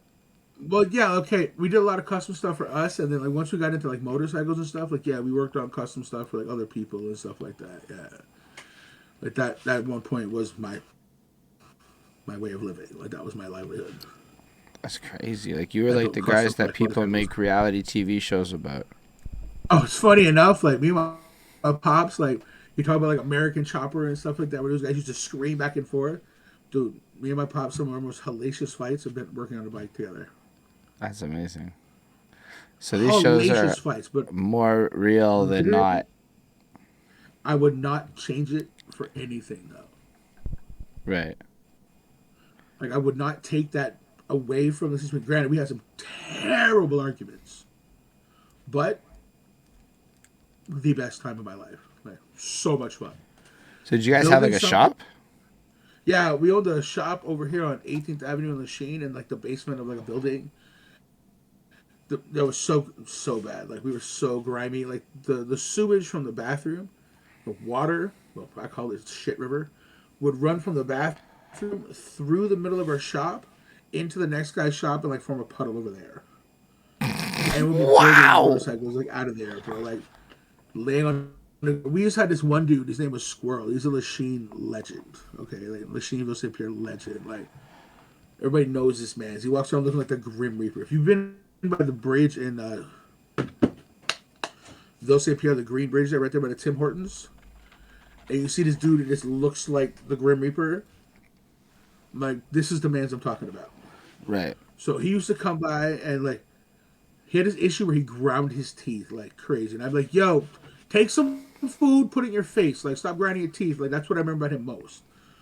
But he's like, "Yo," like, I'm like, "Yo, it's cold outside." We would be like, "Yo, it's cold outside. Now I'm not gonna let you sleep in the shop because well, I don't know you like that. Like I'm trying to do something nice, but like, yo, if you want to catch like a pillow and like a blanket and like sleep right outside the door, we'll tell him that it's okay. You're just like guarding our shit or whatever. You know what I mean? Like, he's like, "Yeah, cool, no problem." I remember one night I dipped and I had something to do and I forgot to lock the door. Oh boy. Total fluke. Like normally never happen. And like all the tools, the bikes, and I forget to lock the door. Pew, I'm out. Buddy comes downstairs in the building to see it. Like, 'cause we used to work like all kinds of late hours and craziness, right? And he come downstairs and he seen that the door was unlocked. He pulled the door closed, lay down on the floor in front of it. And when I showed up the next day, my pop showed up the next day before I did. That was the problem. He shows up to the shop. He sees men sleeping on the floor. He's like, yo. And then he pushes the door to open. He's like, why is the door locked? He goes, I don't know. I came here. It was unlocked. I looked around. I didn't see anything was missing or nothing was ransacked. He goes, so I just closed the door and I just went to sleep in front of it. But when I showed up at work or the shop, yeah, not okay for me, bro. Did I catch the heights of like the wrath of pops, bro? What are you doing? You left the da da da. I was like, so yeah, that led into a hellacious argument and fight and whatnot. But like that was literally some of the best times of my life. Like building art that I can rip up the highway on, or rip up the street on, is cool as shit, dude. Like there's no other feeling. No, it really is. Like, I guess it is like when you write a rap, right? Like when you write a song or whatever like that, and you hear people bumping your shit, or they react to your shit. Like you're on stage, you see people reacting to you. Now imagine me on the highway, driving down the highway, carrying on, and you're in your car, and you look over at me on my motorcycle and kind of give me a, like, yo, that's cool, right? Like, oh, that's kind of dope. That's the record, like, yo, I built this. No, I totally relate to that shit. I look at all the visual arts as some shit I'm really bad at. Like, give me words, things like that. I like to think I'm alright with the music thing. But, like, the second you leave that and we start talking about, like, custom paint jobs or clothing things, that whole shit is so cool to me. And, like, I totally get it because, like, I'm, like, as big a fan of that as people might be of music and shit. So, like, I look at it all in the same kind of lens as what you're describing. And, yeah, I totally, like, gawk at, like, fucking nice design cars, especially when they got that cool American chopper kind of shit going on. And you're like, because it's not regular. It's basically, like, the fly kicks of, like, automobiles and motorcycles, you know? That's kind of what it is. It's like just having the nicest drip. Together, I rock a pair of J's and ride my Harley, bro. So like, it's a flex, but not like, yeah. So like that's the whole that's me in a nutshell. Like choppers, hip hop, and like just cool shit like that. So you'd be building cars for a hot minute, or building the choppers for a hot minute. And then I don't think I've ever done anything stock. Wow, that's crazy. So everything is something you've built, just to like clarify. Not built, but like made my own stake on it, or put like my own little 1-2. You know what I mean? Like something's always been something different. Except for like what I'm driving now. Like I drive almond milk now, 2011 minivan. Shout out to you. Like I call it almond milk. She's white, kind of dirty. You gotta do what you gotta do. Bland as hell, but. You at a certain point, practicality just takes over your life, and you're like, "Yo, this is." It's more comfort than anything, homie. You got space. Like a big man, I'm like, yo, I'm chilling. I'm in the van, like not caring. I mean, my Harley's cool as fuck, so like, I don't. Oh, you drive a minivan? I'm like, yeah, but I own a Harley. And when I pull that out, I'm pretty cool. I learned to drive on a Ford Aerostar, so like. I don't know. Shout out to the Aerostars, bro. Used to have 2 of those. Bro, one was standard. Yeah, that's hard. But like there's one that's parked in front of my building for like the last 6 months. So like right now there's a red Aerostar. Shout out you, person on fielding with a red Aerostar. But they be there every day. And my dad was obsessed because like he did newspapers for a hot minute. So he would like load that shit up in the Aerostar. And because it's like a box shape, it's actually really good for that kind of thing to get a little bit more in the truck. And so he just got really into them. He had the ones with the 7 seats. Then at one point we had a shorter one. We had another longer one or something. Bro, the big boy. Yeah, the real big boy. Yes. Yo, that's what I learned to drive on, was the fucking big boy Aerostar shit. And some Oldsmobile 88. Those are the cars that we had going on at that point in my life. Of a rap from... it's not Devin the Dude. It's some Houston cat. But it's like, yo, bumping in my old school Delta 88. Like, I remember that. Anytime somebody says Delta 88, I think I like that one bar that comes in my head. Yeah, that's like a big ass shit. But yo, the minivan shit, like, it might not be the flyest looking thing, but now at this age, and I think about storage space, and I'm like, bro, it's a Yo, wonderful thing. let's not get it twisted. The only reason I could turn it cool. Mm. Like I dump, hypothetically say, $1,000 into it, and I can make it be dope, bro. Like I throw some wire wheels on it that I have from over here, some lowrider shit. It set it down because they're a little bit smaller, so set it down closer to the floor. Tint the windows out. Throw a system that I have from around the house somewhere. Like I got some sort of whip still. Throw one of those in it. Quick air intake, so it kind of goes whoop as you go down the street. And I'm not stock running. Look cool as fuck.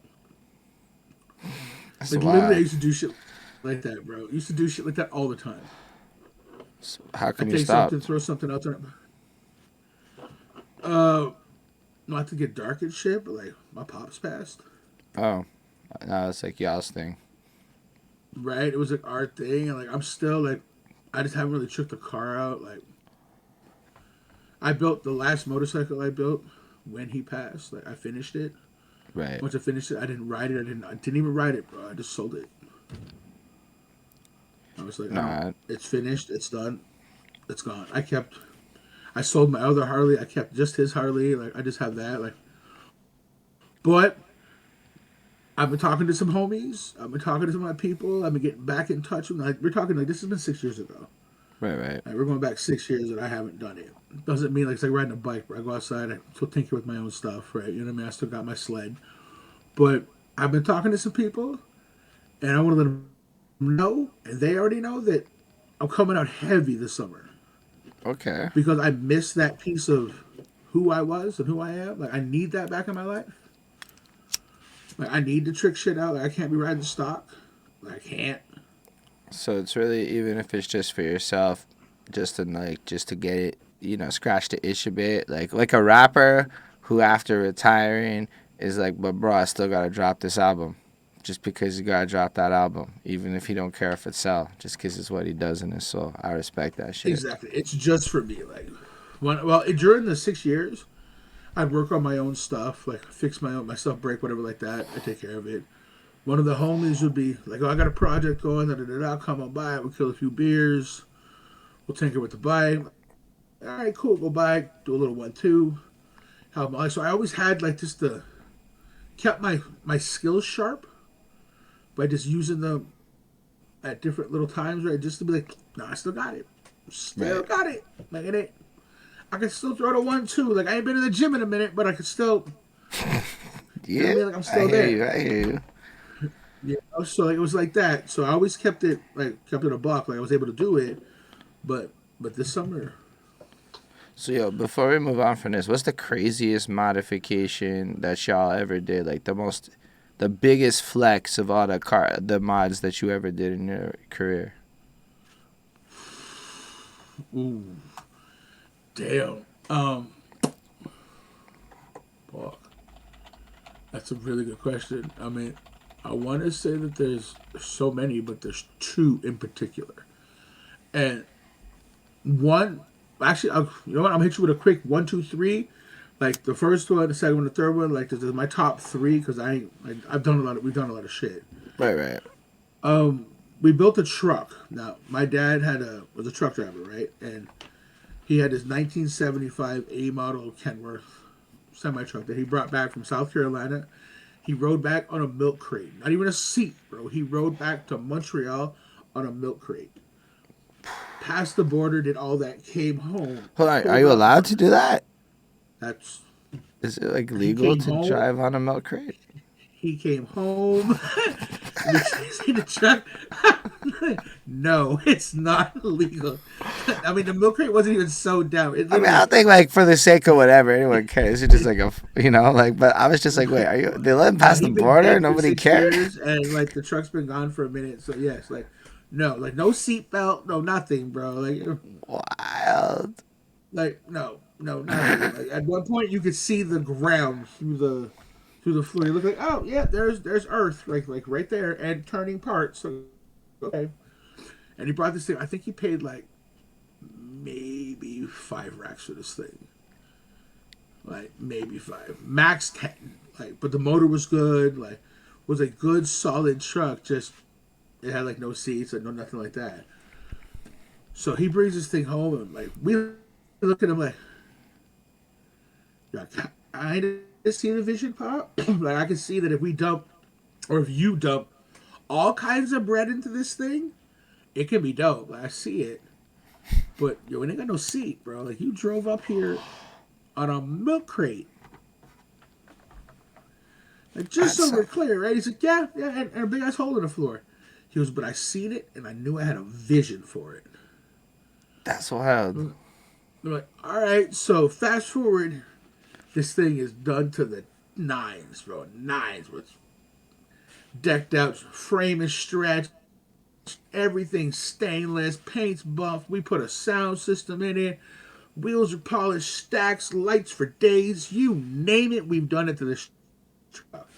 They have a massive truck show in Louisville, Kentucky. Massive truck show. Like this is like the truck show. If you have a semi truck that's cool, this is where you want to be. Like this is like the Las Vegas super shows of trucks. Oh, you guys all did all these circuits and shit too. Yeah. Okay, cool. So he's out there at that with my brother. The day before, like judging or whatever, they both come down like super sick. Pop Dayquil, polish the truck all night long because they took Dayquil so they can't sleep. The next day, they crash out. Show ends, cool, they peace. Gets home. Don't we get an award sent to us that we won 3rd place in Louisville for Best of Show? Like, huge accomplishment. Like, just some regular folk from Montreal put together. That means that you had the 3rd best truck at the Trucker WrestleMania. Yeah. That's what I'm understanding. Just to like correlate it to something. Apparently, being 3rd best is like I'm trying to reach 1st, bro, but 3rd seems to be where I stay at right now. Like, that's 3's my number. Yo, you know what though? You're still on the podium. Brad, like, I ain't hating. Like I ain't saying like yo, shout out to both of you. Like yeah, listen, I have a comment like that. Like I may not have the biggest one in the room, but I ain't got the smallest one in the room either. That's it. You know what I mean? You know, you just don't want to be anywhere there. You're on the top half of the shit. That's where you want to be. Top half of the life. Right? So shit does flow downstream. I'm only getting hit with a little bit of it. It's all right. But nah, so the next one, my dad I forget what birthday it was. It was like my 20th birthday or something. I'm big into Impalas. Huge into Impalas. He buys to get his hands on it because he trade like he do that. Like the whole barter system stuff, I grew up around that. He be trading and shit, and he comes home with a 1963 Impala for me. Now, for those of you who don't know what that is, that's like every West Coast car you've ever seen in like a Boys in the Hood. Like it was a 64, but right. I had a 63 hardtop. Right, so we get that. That's the coolest thing since Shoestring to me. We do a little bit of stuff to it. Pops ends up talking us into a sponsorship by Kenwood. Okay. So we're sponsored through a dealership for Kenwood. Like this one audio store got Kenwood to sponsor us through them. So that means the sound system was from them? Yeah, this whole sound system was from all the 12-inch subwoofers, 6 10-inch subwoofers, 9 6x9s, like all of that stuff in the car was from them. When I tell you this car was so loud, I'd be coming down, how can I put this? I'd be on like Queen Mary, or not even, when I'm going to the Julep, before I hit the Mercedes dealer coming from that way, right, you could hear me at the McDonald's. That's serious. Like you could hear me at the McDonald's. Like yeah, used to have a sticker on the dash that said orgasm donor. I mean, when you got a car like that, though, the girls that be in the cars like that to that level. As I understand it, car groupies be a real ass thing. Car groupies is a real thing. So that's my second. Yo, did you ever like pull up at them julep fucking car nights? Yeah, absolutely, bro. Like yo, the owner of the julep was cool with my pops so much that he would let us park our car right there by like the kitchen area, plug in a battery pack, plug it into inside, and just run our shit off of that. That's Like, yeah, lit. we were good at it. They kept us a spot like at the julep. Like, yeah, yeah. Bro, did the julep circuit for years. Bro, did the julep, LaFleur's in the West Island, Naperville car meet, Santa Stash car shows, bro. Like, they're for a chunk of my life. The car show, you sport compact performance. It used to be at the Big O. Like, yo, all of these things. Yo, I was in there like swimwear. Like, I was on. Me and my fam were at all of them. So you like guys basically went on tour with Yeah, custom cars. yeah.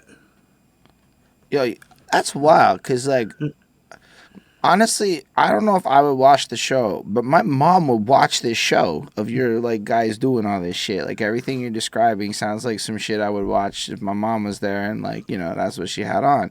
And like but like really it's right up there with some of this other shit I see. Like it almost sounds like you're giving me some TV show shit like milk crate cars, motherfuckers be trading up, just pulls up with an Impala out of nowhere.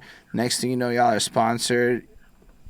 Yeah, That's like actually like a I wish crazy series of experiences.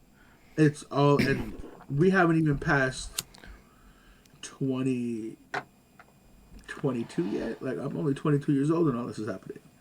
That's serious. Like, yeah, like, yo, we got sponsored. Also, like, I don't know how close to FUBU it got, but this cat was here in the city and he had something to do with FUBU. So me, like, I got in. He hit me up at the car. We were Fast and Furious 1 had just come out. So to date, whatever that was. And we got the Impala, and Pop's like, yo, it's cool, let's go to this thing with this guy. I'm like, all right, cool, bet. Like, da da da da. So we go, so the guy's hollering at me. He's like, yo, I did FUBU.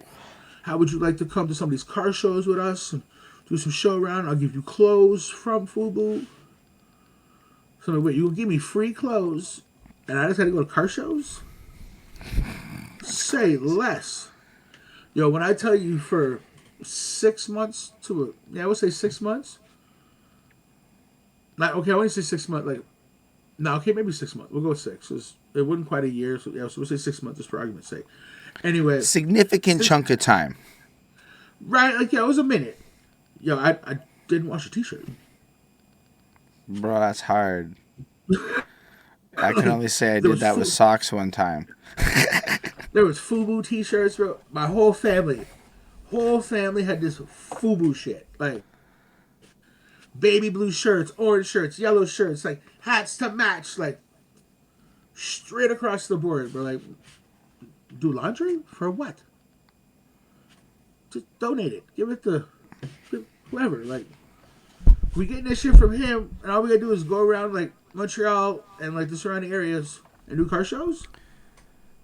We're That's going to the shows anyway, so wild. why not? So I had that whole. That's the same car that was sponsored by Kenwood. Got to do that. So like, yeah, I ran around doing like the Fast and the Furious circuit with that. Like, it was cool. What's the Fast and the Furious circuit? Well, no, just like they had a bunch of like back in that day. I call it Fast and Furious circuit. Okay, right, Is right. when like everybody had a car show and import this or that. Like everybody had something going What's the on. point of a car show? Honestly, Yeah. it's a dick measuring contest. Like, is there, okay, because, like, for me coming into it, like, look, I drove a car for, like, the first time in 10 years when I rented this rental this weekend, and I was like, oh, I get it a little bit more now. I kind of, like, I felt the car again, and it reminded me that cars are dope. But, like, I never really got into the culture like that. Like, I don't have, like, a favorite whip or anything. Oh, I'm Currently, big I into the like car culture. gas efficiency is probably my priority more than if it looks cool. Um, Well, but, yeah, 'cause like, it cost a punch in the throat to fill up a gas yo, tank. to You know, be like, all right, fair, code just I hit me. that was what happened to me in Sejep though. Because I know sometimes some people might not think I have my license, but I got my license when I'm 18. I got my first car then. My dad broke that car, so immediately after, as a divorce present, I received a 98 Lincoln Town car, a forest green 98 Lincoln Town car at Flex. 19 years old. I can tell you one thing, bro. The gas at that time it was when the gas first hit $1.25. Remember, like the first time that Yeah. happened, and I had a V8 Bro, it cost me $7 to drive from my place on Hyman and Sunnybrook to fucking Abbott and back. Yo, shout out to the Brook. Big fan of the $7 Brook. just to do that trip in that car. But I can tell you one thing. It didn't matter what I looked like when I owned that car. It didn't matter what I looked like when I owned that car. It was enough. That shit was so wide, bro. You could lie down, head to toe in the back of this. I could. I'm short. But I could, like, it was lit. It was amazing. But I was Bro, broke. I had no money. Then it broke one day. And, like, the next month, I was like, bro, I got, like, bread. And that was a big lesson is I don't think I can afford a fly car. shit, I've owned a Steak and Lincoln. It was my daughter's favorite car. I owned I'll call it an ice blue with wine red interior Lincoln Continental Executive Series. Thing was possessed, like, but whatever. Like, it was cool as fuck. The doors were just unlocked by themselves, like you're driving on the highway. Like, it was totally one of those early all electronic cars from America that were like, you know, it didn't work right. Like, we all know that, like, the doors are just unlocking. Like, I'm lucky that it doesn't open. But yeah, like, my daughter loved that car. The Lincoln, whew, as much as I hated the car because, like, it was always something wrong with it. The vibe There was always something wrong with that Lincoln. There was a short in the wire, bro. Sitting in the, like, that lazy way of a seat. Couldn't tell me shit. Absolutely. I know when I got the car, I could go over speed bumps and I couldn't feel them. And then I did that for a while and that stopped happening. So I used to have speaking of speed bumps, I used to have a 1978 Impala 2-door. That was like a light bluish color, whatever. Thing was sick. It was long, bro. The exhaust had fallen off, so it sounded like a fucking NASCAR driving on the street, bro. I thought I was the coolest thing since Shoestrings. Looking back now, like, I'd be like, you're a moron. But whatever, I thought it was cool as shit, bro. Like, Dale Earnhardt in this bitch, like, I'm Dukes of Hazzard in this shit, bro. Like, I don't care. I'm young, I'm stupid, like, whatever. So going to Agrion Mall, coming along, I forget the name of the street, but coming along the street, there used to be this hump on the road. That the road just went all by itself. Well, we'd feel it on the bus, and when you took the bus over, you're sitting in the back, your ass would literally come off the seat, right? Like when you went over this thing. It happened every time you passed it. So I'm driving with my brother, and we come up on it, right? And I'm like, yep, you want to... My brother, for whatever reasons, like, hits the... like, as if, like, the rebel flags on the roof, the car's orange, I got the 01, like, we're, like, Lou and Bo Duke getting ready to... You know what I mean? Poof! I hit that. All I see is the guy across from us driving, looks at me, and he's pointing, and he's like, bam, car hits. I keep running, driving, look at my brother. Yo, that guy just told us we caught air. Car never broke. Car never broke, stayed running. He's like, yeah, we did. We never did that again. But it was that one time, it was like oh shit, like we actually, you know, one of those things, like, I've always wanted to try that. Like, you drive past behind a tow truck that's got the flatbed up. You always get the jump, like, I wonder how far we went. Right, like, how far would we get? Or drive one of those, I call them rolling parking lots, where they have, like, the cars, all of them are driving down the highway. Imagine just dropping it down and driving up on there. Like, one of those things, right? Well, seeing that bump was like, yeah, okay. That's that shit you're doing Grand Theft Auto to get, like, the extra points. Right? Maybe not to that extent, but yes, exactly. Like, I'm definitely catching the extra points in the vibe. So, and then the last thing that I'm most proud of building. So we did the big truck, we did the Impala. I used to have my very first Harley Davidson. Right. Kind of a flex. Was a 1950 Panhead. For those of you who don't know, that's old as hell. I acquired it. It was cool. They never quite worked for me, but I didn't care. I got to tell people I own a 1950 Panhead. In the motorcycle community, that's the equivalent to going in, like, the just regular own a people 1950 anything is pretty cool. Right? Like, we've had some old stuff. Like, that's not the oldest thing we've ever owned. We owned a 1936 Pontiac. That's hard. And I want to say it was a 1932 or 1930 something Plymouth or something like that. I'd have to do some research back and forth, but I believe that. Like, it's on my Instagram for those of you who give a shit. That's like some like cars been around a decade kind of cars. Yeah. Maybe I a mean, little technically, more. like I the don't know. 1926 car is like almost a century, like almost 100 years. Right. Right? Like the 36, I mean, it's getting there. 13 years, like that's almost like yeah, it's some pretty old shit.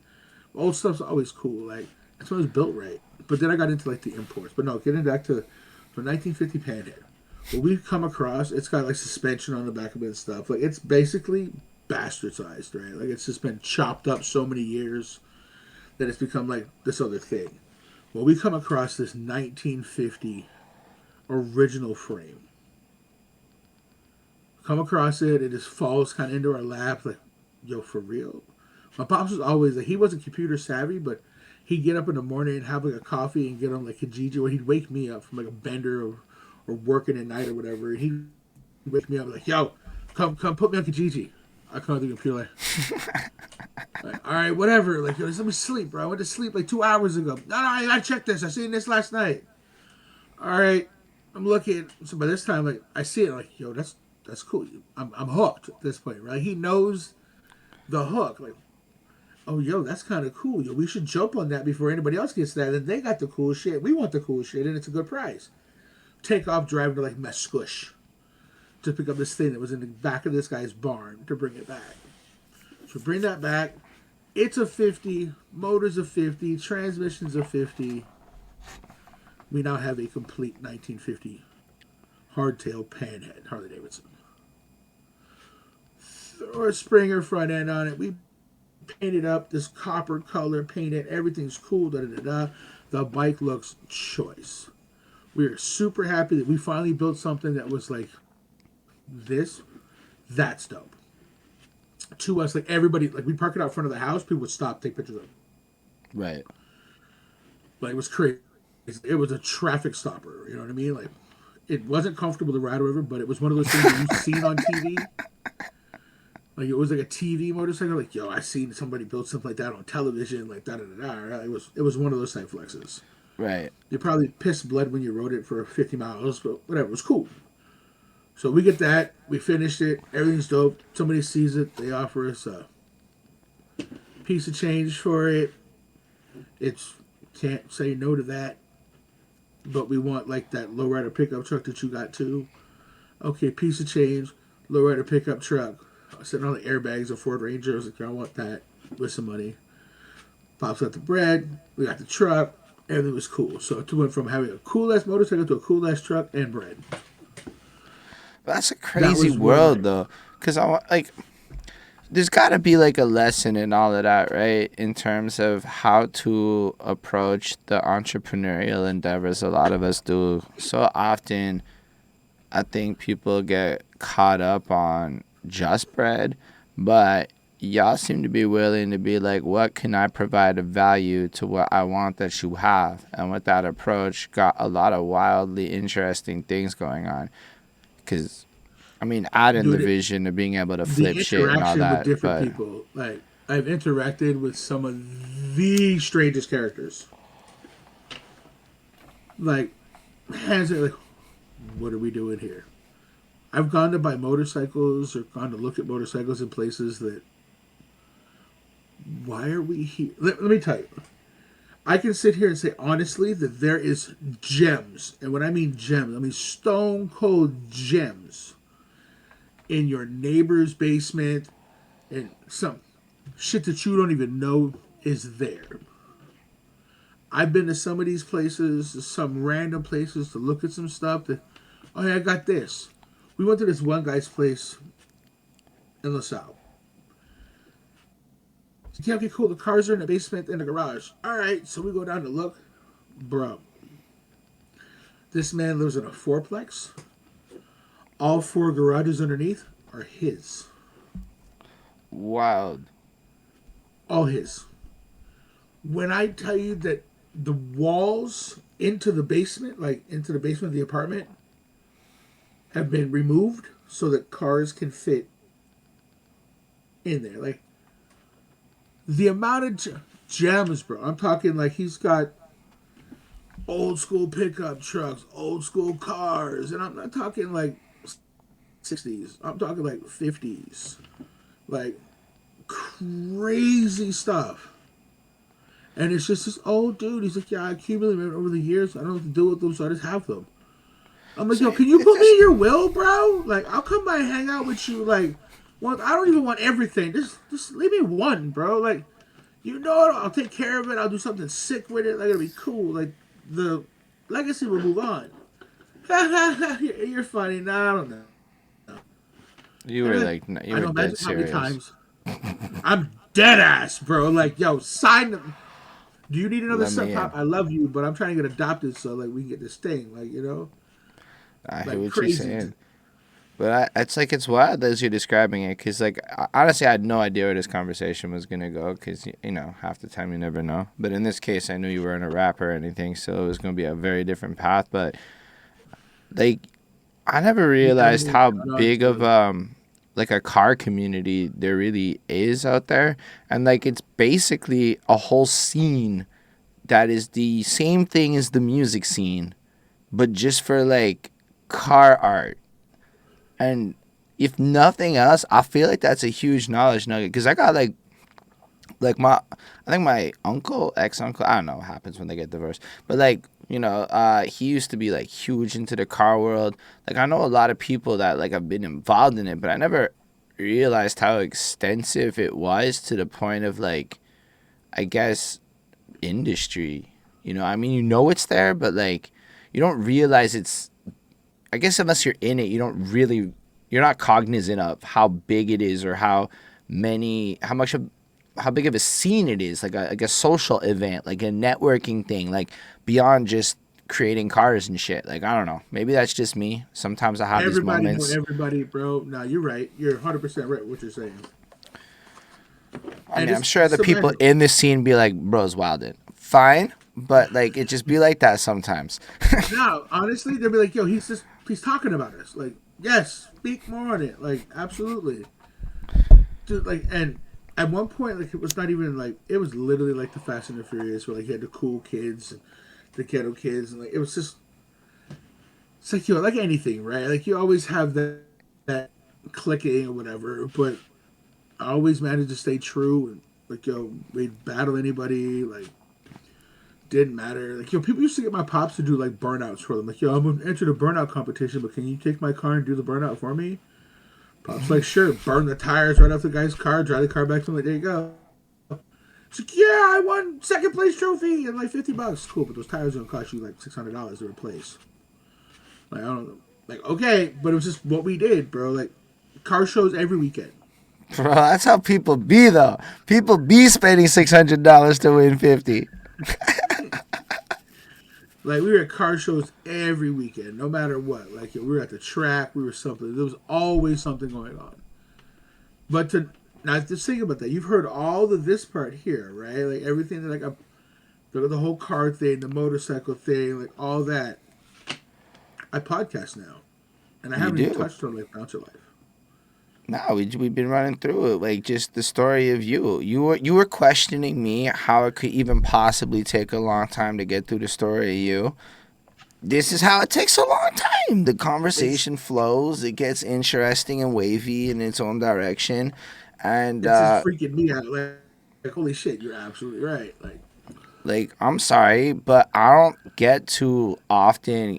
So for me, it's like I get to just ask all the dumbass questions you would normally be afraid to ask at that event. Like, I'm not going to walk to the car event and ask ignorant man questions. That's corny. But on an interview, I can just be like, bro, it's the character. That's my character. It's what we do here. And you get to ask all the shit that people kind of low key want to ask, like, wait, where's the car shit at? Is that real? And like, I know I'm being a little exaggerating with it, but like, it's really nah, what. but like, But that's what I enjoy, is learning about other people's passions, because it inspires my passions to see other people's passions.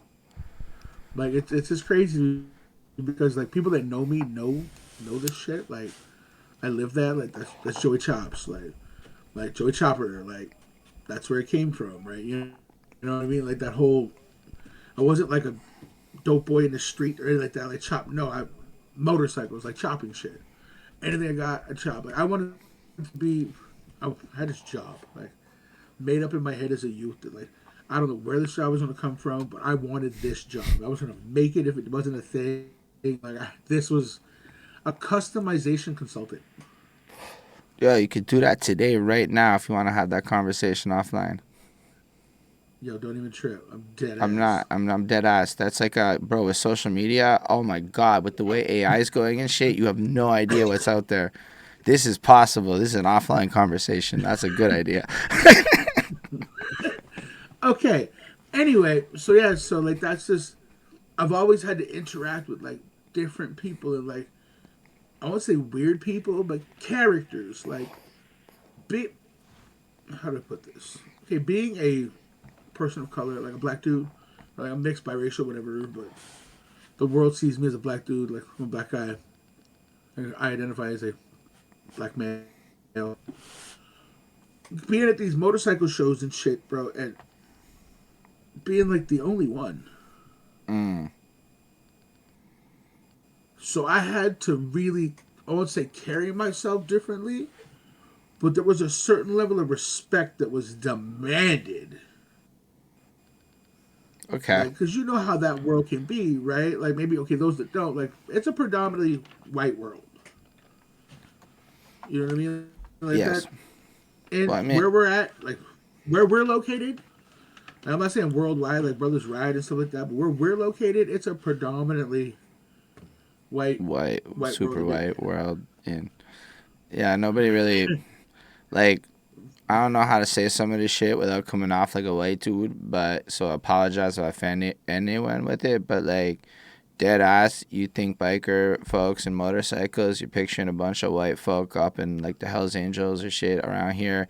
I don't even know that many people that have motorcycles in life, let alone like, so just in general, it's already this like tiny community. And then like, yeah, it's But not my first saying like thought. I've met people from plenty of clubs, big clubs, right? Like I've met people and some of the nicest people. Like I used to go to these bike shows and stuff, right? Like, well, this is case in point. I go to this bike show, the bike and tattoo show. You spin Laval. Right. I just go there, and like the Hell's Angels would be there. A bunch of motorcycles would be there. Tattoo artists would be there. Like it was literally everything that I enjoyed about like a scene. It was there. The camaraderie, the brotherhood of like the Hell's Angels and them just dealing with them and their whole shit of where they are was cool with me. Like I knew if you were respectful, you'd get respect back. Like it wasn't you be an asshole, you're only gonna get asshole this back. Like it's a Right. they're there like selling merch and whatnot. You know what I mean? So like I know that I go up and look at the T-shirt, like okay, cool, da da da da. Thank you very much, and move on. I'm not getting in any kind of trouble. Like no matter what you show on the movies or the TV or whatever. Like you're Right. selling merch. Like you're not the guy. Like you are a lower run person out here selling T-shirts because your big brother told you to. You know what I mean? Like that. So I ain't worried. But I'd look around, like I'd nudge my dad. I'm like, yo, I'm the only black dude here. He goes, why do you always bring that up? I'm like, it's cool with us, but excuse me. Like I'm sorry that I noticed that. Like I turn around and look, and I'm like the one chocolate chip in the vanilla ice cream, bro. You know what I mean? Like not even chocolate, like caramel. I mean, like, I But I can't say always I've got ever. treated with respect. I always got treated with respect. Like I never, because of the way I carried myself and like how I put respect on Joey Chops, like on my name, like and the stuff, the cool shit that me and my pops would build and whatnot. I got automatically accepted into the world.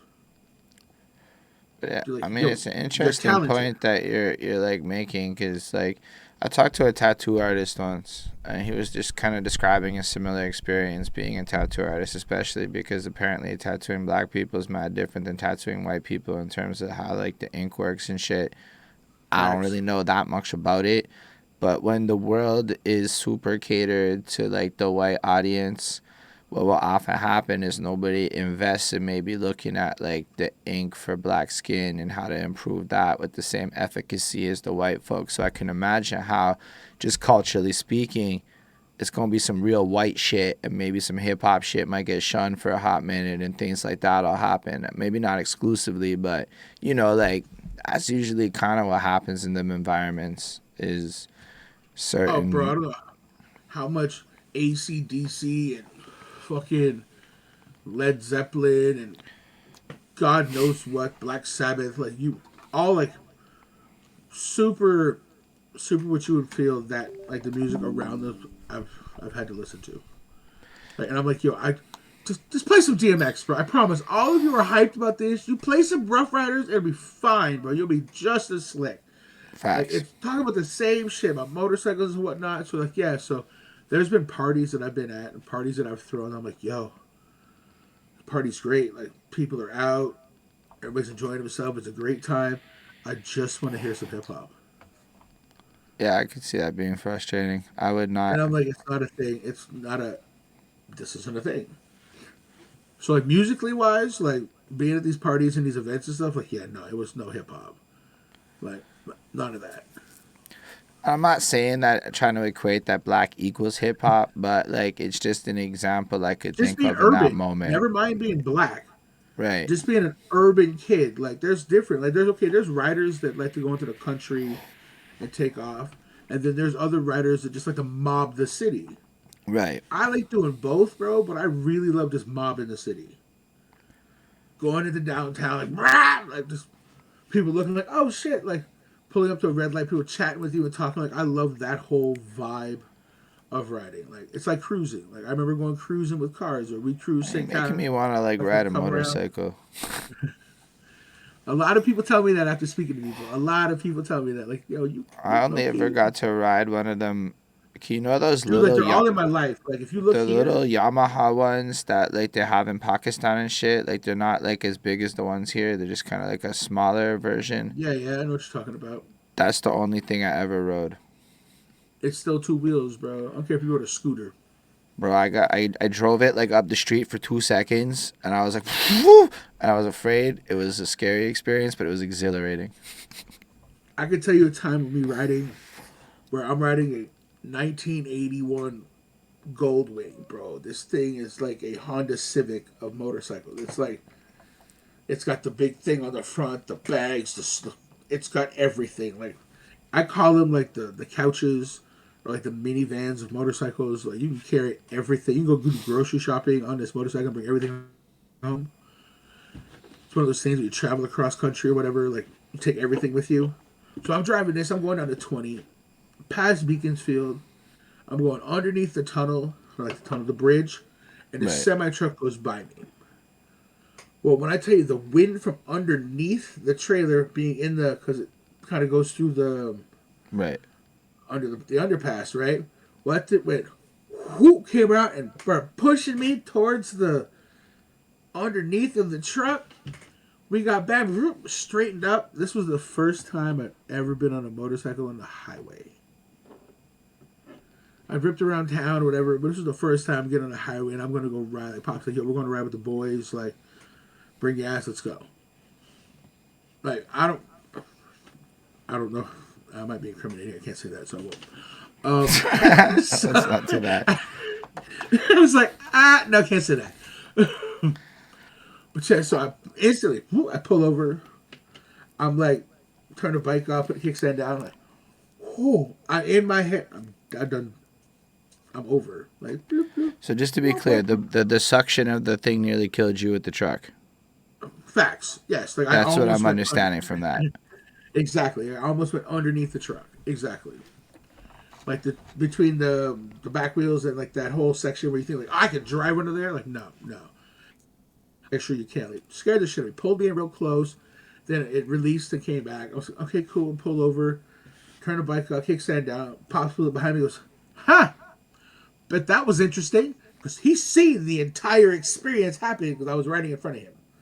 So he's seen all of it. Watch I'm gonna do that in front of your dad. Fuller goes, so that was interesting.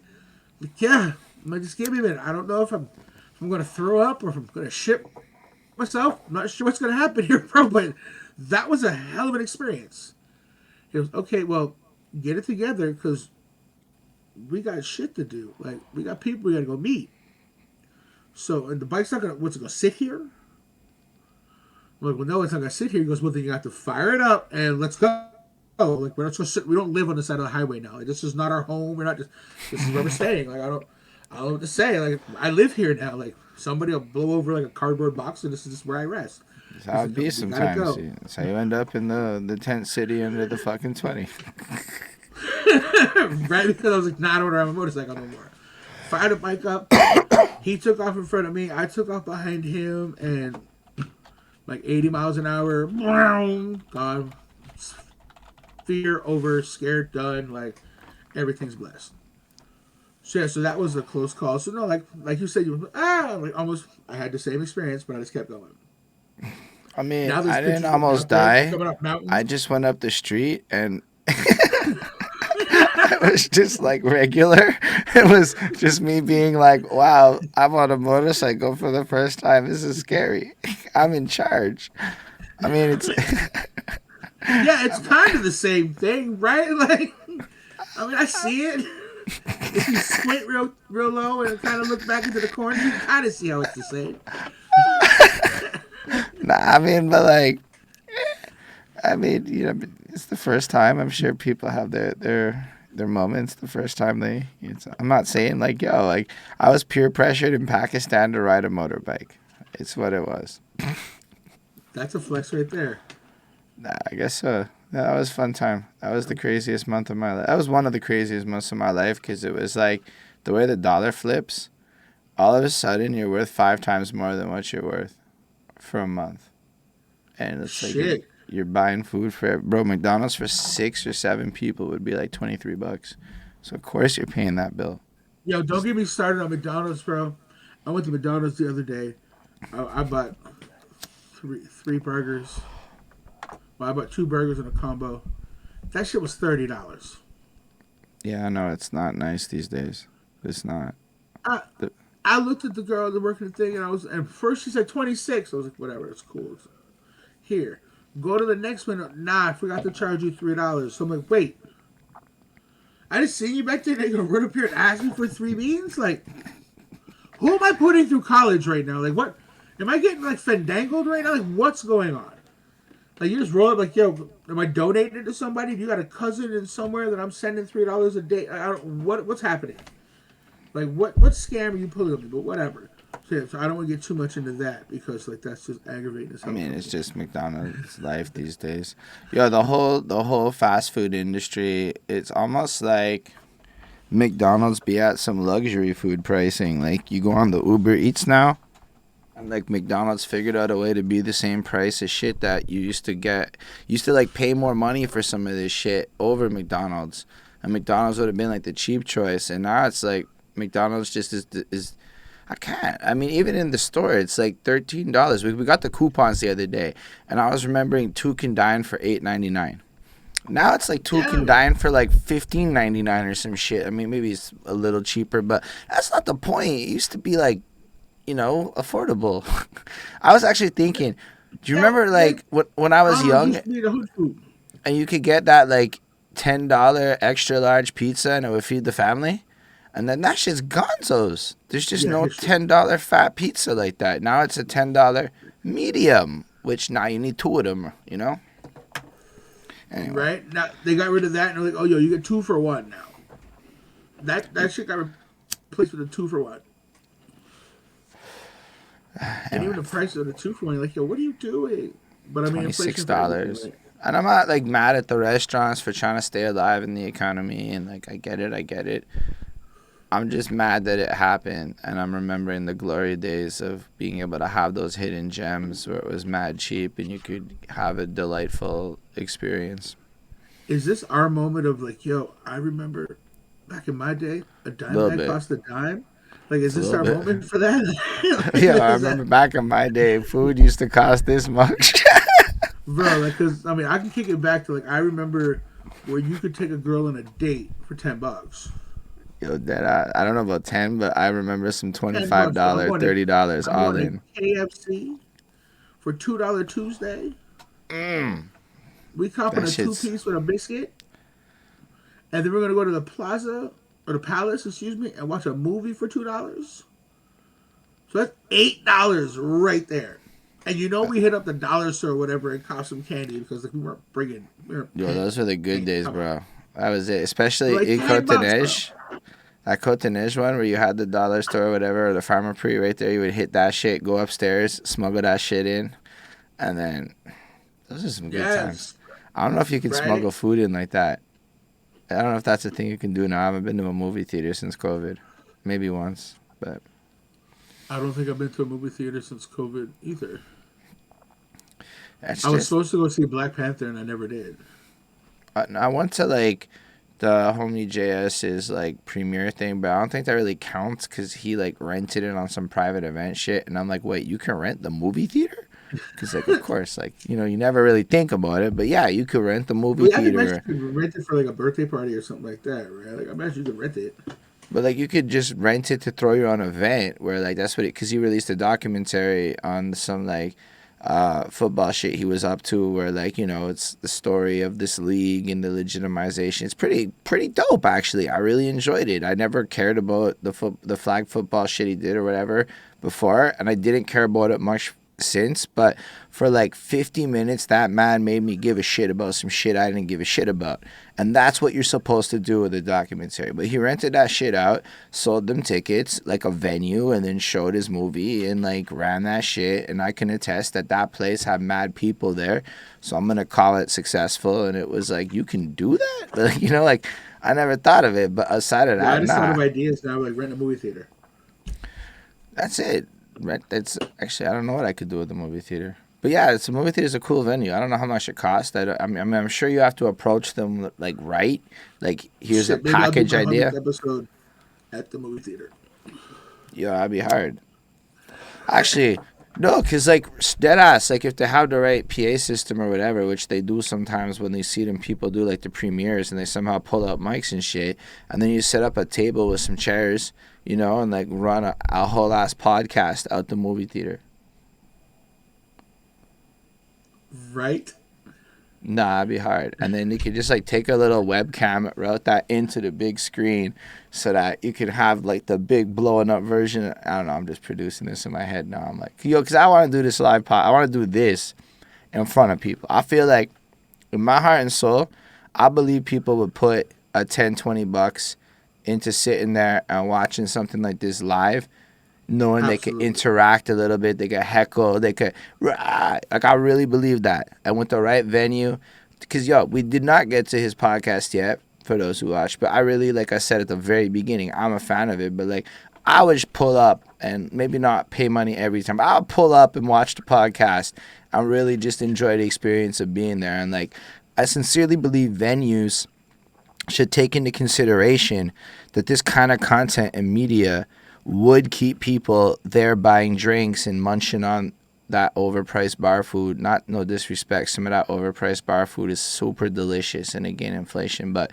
it is what it is. For you venues though, like it's a vibe. It's like watching a comedy show, but like different. I'm not saying I'm funny. I'm saying it's that kind of an environment, not like a rap show. You're more thinking like the way you would get the comedy crowd.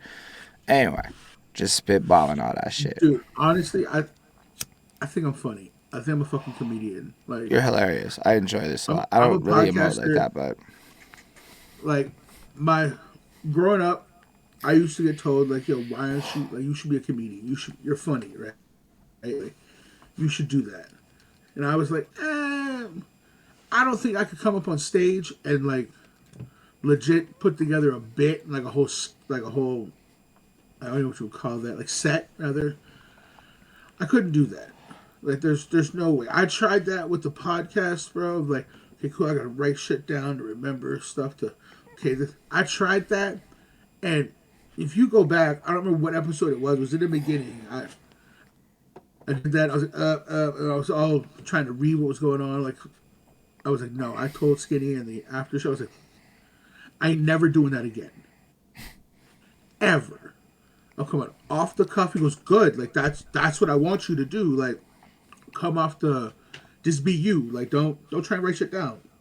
I'm like, yeah, that ain't for me. facts. Like, and I think that's why I never rapped, cause like the writing that shit down, like, yo, I'd hear it in my head, it'd be all fire, and I put it in the paper, and I'm like, what is, no, why, Yo, that you should be happens a lot punished for though. wasting paper and the ink to put on that paper. Like, you should literally be punished for that, is how it feel. As a Or just writer writing shit down, though, like, I have to encourage doing that because the truth is you do that a good job. Yo, if you saw my high school raps, bro, yo, there's some corny shits, man. I used to like really inspired by My Chemical Romance and shit when I'm rapping. In case you can imagine, it's okay, going in directions that is super. You could say it was very ahead of its time with the direction of where the emo side of hip hop went, because I was literally right? I rapping was going to about say, I killing was like, okay, myself you and were, shit, all of that, heartbreak.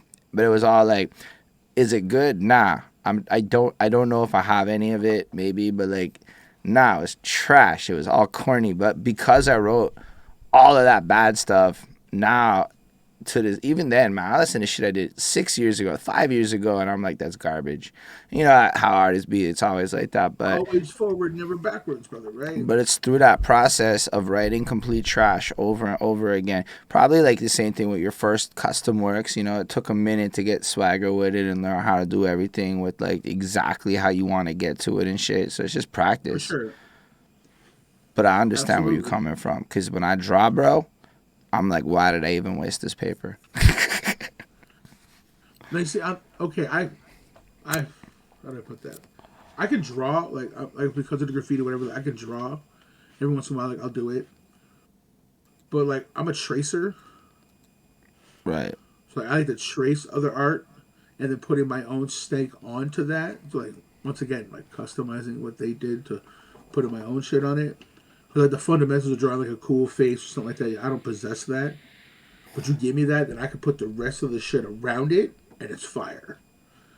But I mean, that's like being in the car world. Like, yeah, okay, cool, I can customize stuff, but I have a motor guy. Like, when the motor's broken or the motor has an issue, I have a guy that I deal with. Like, cool, you're my motor guy. Like, I can't do everything, and I learned that. And when it first started out in like the custom world and shit, I tried to do everything, and the amount of shit that goes into that is like you can't do everything. Nah. And that was a misconception from the shit you see on TV, right? It's like, okay, cool, okay, now it's built. Okay, cool, you did that in 60 minutes. You didn't show the transmission, go to the transmission guy, and the motor go to this and come. Like, you didn't show all that shit, but I learned that the hard way. Like, we actually got into it, like, getting to that just before, like, another piece of, like, building cool shit. We built mini choppers. Like, little tiny mini choppers with, like, Briggs and Stratton 5.5 horsepower motors on them. I do like a snowblower. Right. In like the basement of my house on Notre Dame in Lachine. Yeah, so my uncle came up from Alabama and he was going through some shit. Like, I won't get into his business, but like I don't really fuck with him anyway. But I'll Still, fuck with him, so I don't really care. Yo, he was strung out on like meth, bro. Like, I fuck it, like fuck him. I don't. We ain't cool fair like that. enough. So I don't give a It's your shit, business. Let it right? be So, known. I don't encourage nobody to talk on that shit. like for whatever. So he's all strung out. So he comes up here to like get clean and sober, whatever, with his big brother. So and everything's going cool. And we like that by that time, like the Jesse James of the world who come motorcycles and stuff has come out. And like my uncle does interiors for cars. My dad was a paint and body man. Like they both do motor stuff. Like my gearheads run in my family. Like at least my grandmother put this. My grandmother produced gearheads. Like Right. Nanny was on that, bro. Like for some reason, she produced gearheads, guys that like cars and motorcycles and shit. So he comes up here. So he's like, "Yeah, okay, cool. We'll go get some steel. We'll get this, da da da da." And when I was like, "All right, bet." So we go get actual just raw steel, bro. Just the pipe. Get a pipe bender. We're bending it, welding it together. Like I don't know how we didn't burn the fucking building down, bro. And it's like dying a massive fire of like stupidity, grinding on metal in a dusty ass basement, like man, sparks going over into the neighbor's place. We don't know what the neighbor has down there. They could have like chemicals and shit. No idea, but we know that we're gonna build this motorcycle and we're gonna ride this bitch because between the three of us, well, let me phrase their skill level And my sheer determination of like, yo, I want to be part of this. Like, I want this. Like, my enthusiasm of it was driving them to be like, yes, like, we got to do this because, like, we know we can. And the kid's like, okay, like, I'm a grown ass man at this point. Like, yo, he's bugging out. Like, yo, we're actually going to do this. So, end up, okay, cool. Mom's just like, yo, you got to stop doing that. So we moved to that shit river place. And we built the first mini choppers. We finished them out of that place. Get them all together. My pops and my brother, they jump on them. They're going to ride them home to show moms what we finished. They're going on the bike path. I pull open a car. We don't know.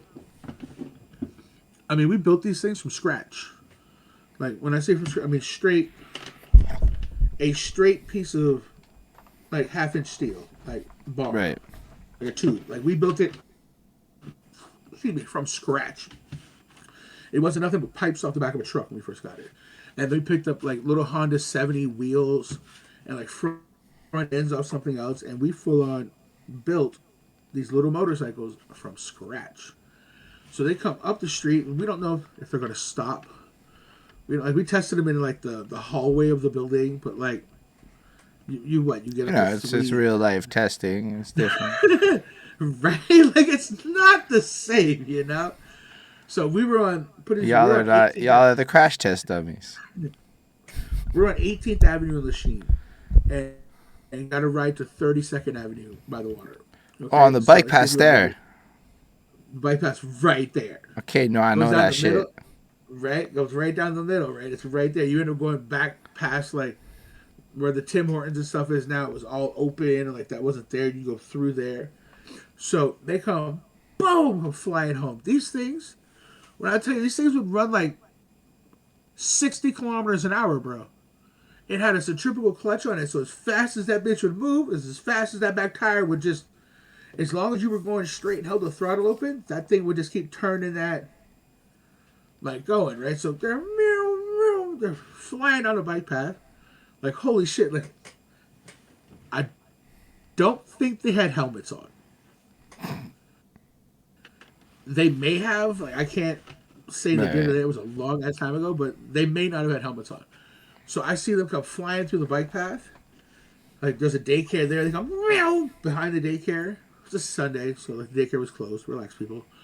Come flying behind that, and then I see a cop car ripping behind them on the bike path.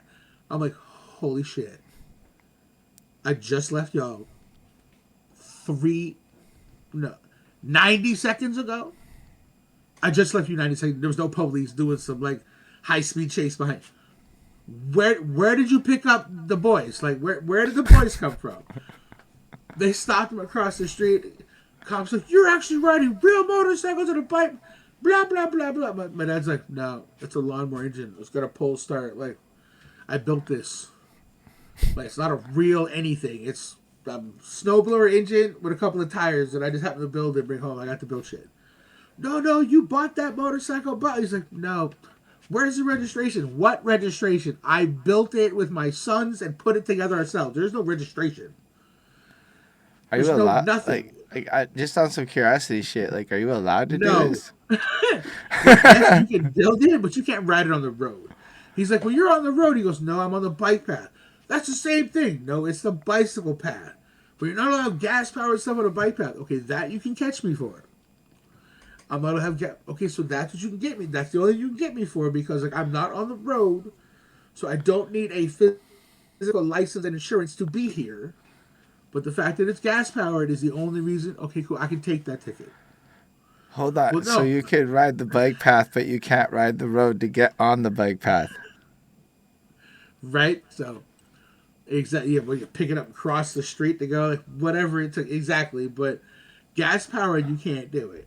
Okay. So hold on. All those guys on those scooters are on electric scooters then, because if it was a gas-powered scooter, it would not be okay. But they can still rip up the fucking thing at dangerous speeds on the bike path.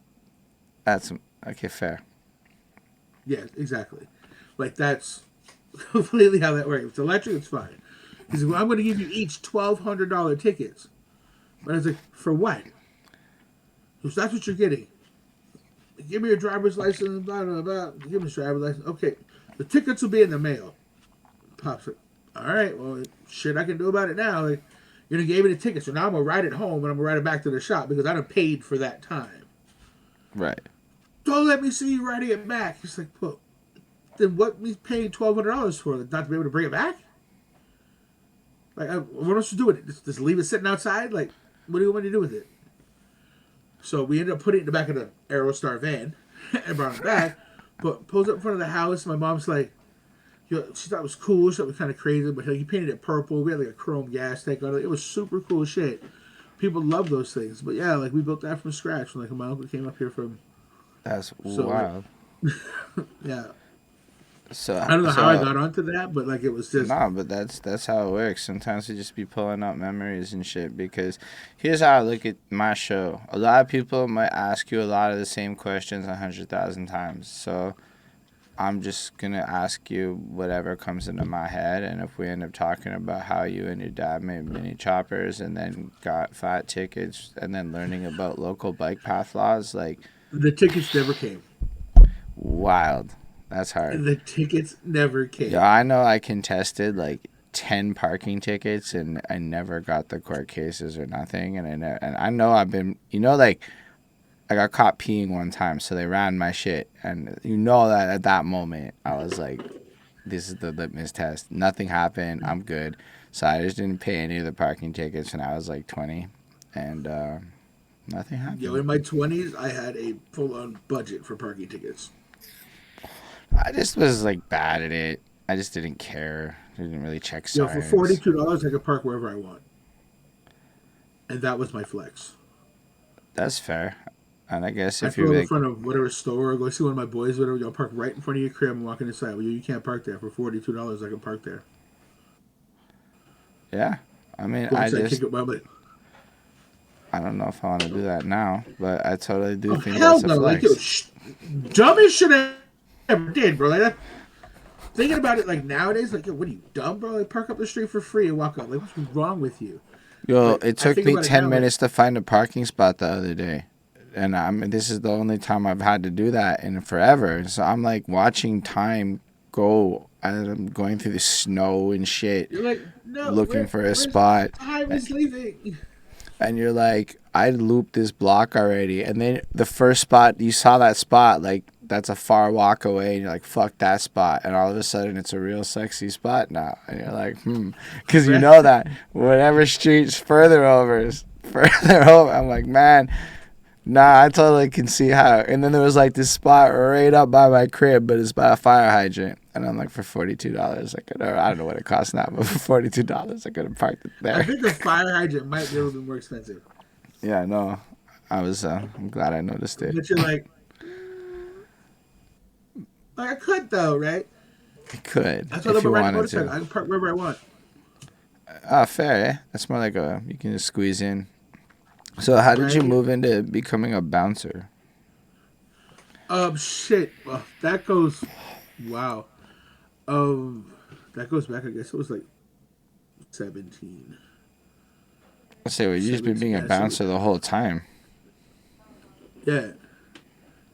Yeah, that's all been part of, like, the shit that's going. Well, when I first started out, I wasn't a bouncer. I did security for, like, a wrestling organization thing. Oh, that's cool as fuck. I was 18. Which wrestling organization? I want to say it was WIS at the time. I know my homeboy is going to know what that is. Oh, dude, like, the people that I used to deal with, like, that I got my boy that I got the job from is Triple X Sexy Eddie. Okay, I know who that is. I know a girl. I know a girl who fucked him. No, I fucked a girl who fucked him. That's what happened. That's what's up. He was my neighbor, and him and my brother started talking, and we found out like he used to do like mascot shit, and then he held like a little wrestling camp type thing or whatever. Like he was really into it, so like, he would talk and he was cool, and the motherfucker always had like these cool ass designs in his beard, and I was always like big him up, like yo, that's dope, bro, that's cool. Like he was just this wild ass looking like long hair, crazy beard dude, right? And I was like, I don't know what he does, but he's cool as fuck. Like, there's something about your energy that I fuck with. Like, I don't know what it is, but there's something about you I fuck with. So my brother and him started talking. So we started talking, and he's like, "Well, yo, like I wrestle, and like we're looking for some. We'd like to come work like security at the wrestling thing." I'm like, "Yeah, what?" And we used to do that at Wally's Pub. Mm. I don't know if anybody remembers that. I think it was on Domains Enough. I'm not sure. It was a long ass time ago. And it was like a, they used to do an open bar and all you can drink thing there back in the day. And it was like one of those grimy ass spots, you know? Right. But he used to do wrestling in that spot. So like That's getting this whole crazy. thing, like, yeah, okay, cool. We want you to do security there. I'm like, all right, bless. So I started doing security with them at their shows. And then they're like, yo, my brother's like, yo, I really want to get on the show. Gotta get on the show. Gotta get on the show. And we used to practice, like, I'd walk into the dollar store, pick up, like, a frying pan from the dollar store and whack him over the head with it. Just so he was practicing to be a wrestler. I'm not even kidding. That shit used to happen. I folded plenty of dollar store frying pans over my brother's head. Hit him with a garbage can, a chair, like, whatever. So he was practicing. Did you enjoy this? taking Was lumps. this like, because yo, like most of us aren't being gifted the opportunity to slam shit over our brothers' heads. Like I have a little brother. I may have wanted to slam shit over his He's my head. older brother. He may have wanted to slam shit over my head. Probably does still. Fair enough. But like, it just never manifests because none of us was trying to be wrestlers. He didn't even want to be a wrestler. He literally wanted to get hit by a garbage can or a chair at one of the events. That's all he wanted. So the time comes, like, all right, cool. So during this whole thing, we're going to crack you with the garbage can. And everyone's like, all right, bet. I'll take the garbage can and I'll drop. I don't know that this is happening that night.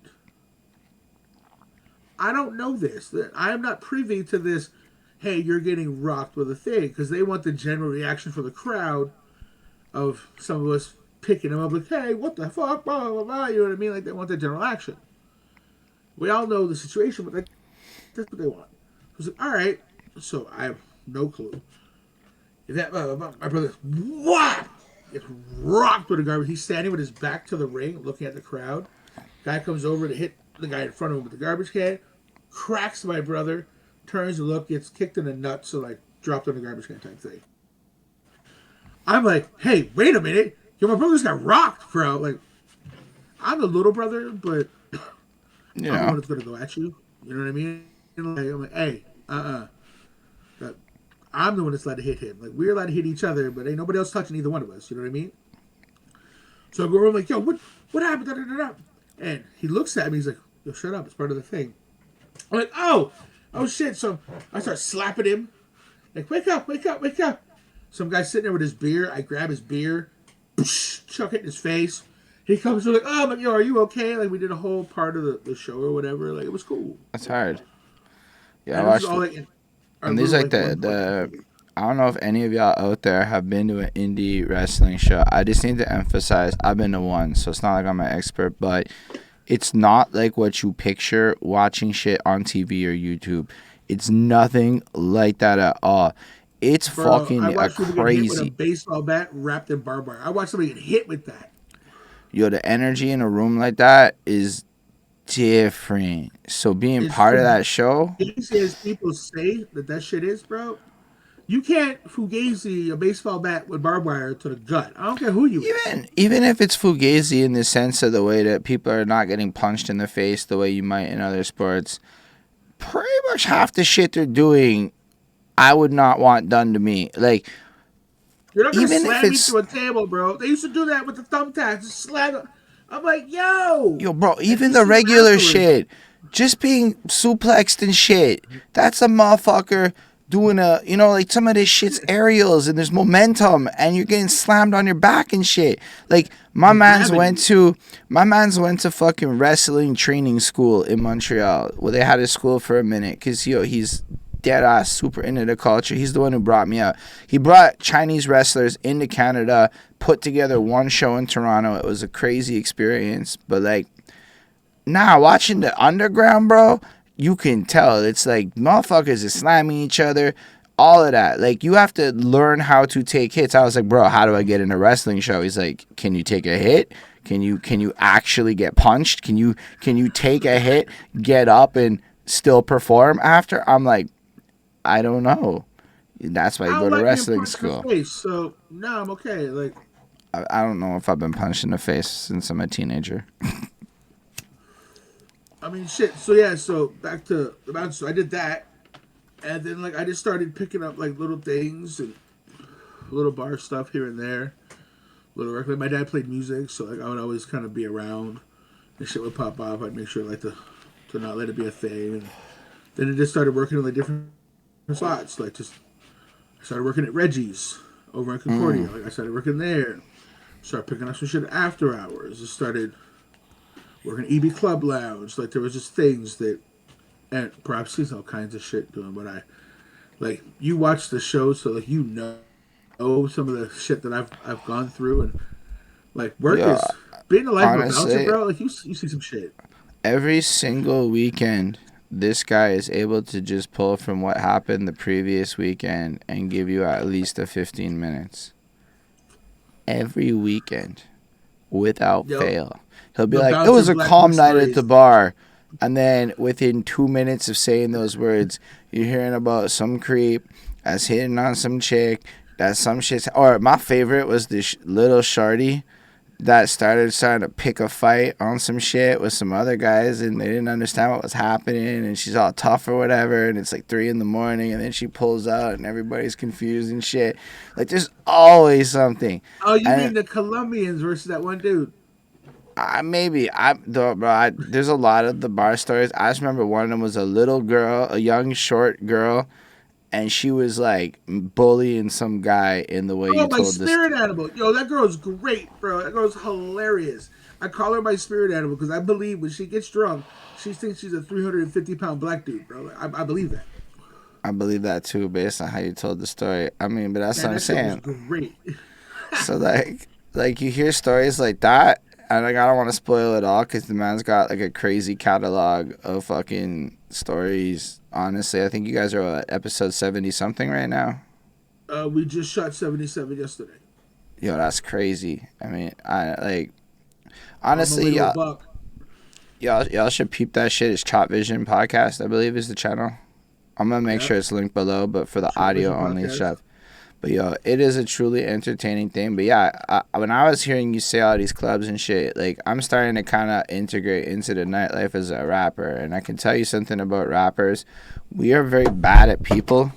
I'm gonna speak for most of us, not the successful rappers. They know people, but most of us is like we rap to rappers. All of our parties are full of rappers and like super deep hip hop heads. We don't really know fuck all about partying in like an entertaining capacity, but as a bouncer and shit, it makes me realize people like you have this different insight. Like you will know how to curate a playlist as an example that'll be hits because you just done seen it all. Every kind of crowd, every environment and shit, and how to stimulate that. I've heard you brag about your party game. This man's apparently able to make the hottest parties in the world and shit, and you should go to his birthday bash Okay. if you get invited. I do okay. But like, it makes sense if you've been like just basically a professionally in the scene for like your I've whole been adult partying life. since I was like 17. So like, just because we've been at this, believe it or not, for almost 2.5 hours, I want to make sure we Holy do talk. fuck. At dead ass, it's 9:26. I do want to make sure that we talk a bit about how you got into your podcasting and how that like pivot happened. The pandemic.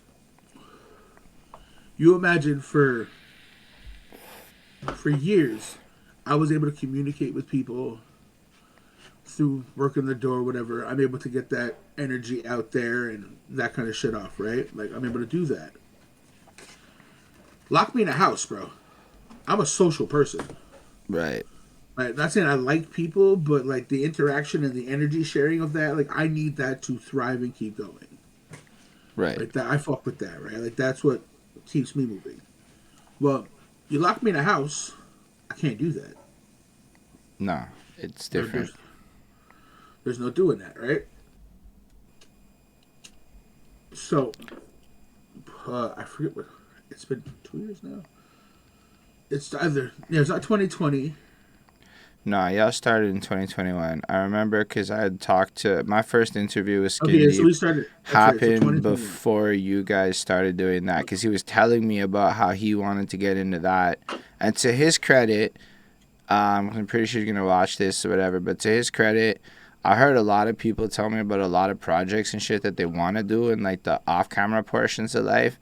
A man's like moved fast on that shit, and it really just came to life. And y'all like really took that. And I heard somebody tell me in my other show that like if y'all can make it to episode 50, you have truly done something remarkable as like a team, because so few people can make it to an episode 50 of anything, and the amount of effort that it goes into, and the fact that 70 something y'all are definitely like 2 years in, that's just an incredible accomplishment. And I know he told me he wanted to be like that producer guy to make that happen, and the fact that y'all did that is kudos to Skinny, Skin Deep, whatever. I call Shout him out to Skin the Deep boy in my head. Skin. Absolutely.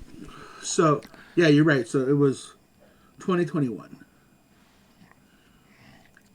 And I'd been sitting there. I was like, yo, and I was watching like a lot of Joey Diaz and stuff like that. Like, no, when I first started this stuff, like I'm not even kidding. I was all like, hey, yo, cocksuckers and better. I was like, wait, I'm not Joey Diaz, bro. Like, I need to harness my stuff. You know what I mean? Like, I'm Right. not, I'm not that. But the way that he's able to tell a story, He's I'm like, yo, compelling. I know I can do that. Like, that's me. Like, I got that skill, right?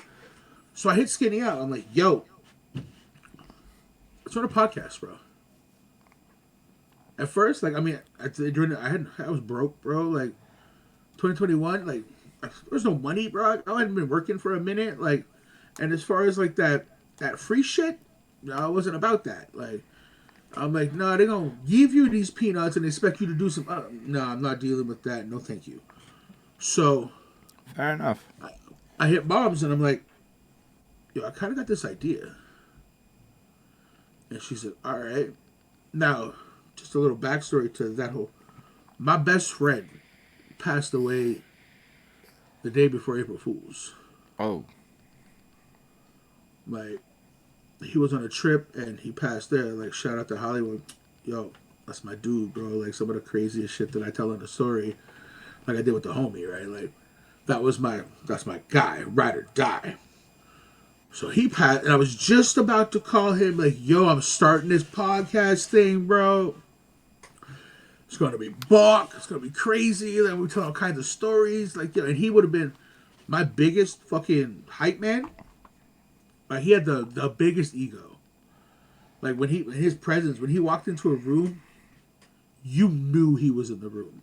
right. Like, I called him Hollywood for a reason. You know what I mean? Like, he's blonde, jacked, like Right. that guy. You know what I mean? He was that dude, right? And he'd come in, and I tell him, like, yo, I'm gonna start doing this. Bro, that's crazy. He's telling people, like, yo, blah, blah, blah, yo, my man, my boy, check this out. You got something to do? Like, he was always that cat, right? Just showing me mad love. So I want to call him, and his mom calls me, tells me the whole thing. I'm like, shit. So now I'm telling Skinny, I'm like, yo, this has to happen. I'm stuck in the house. I can't, I don't want to drink.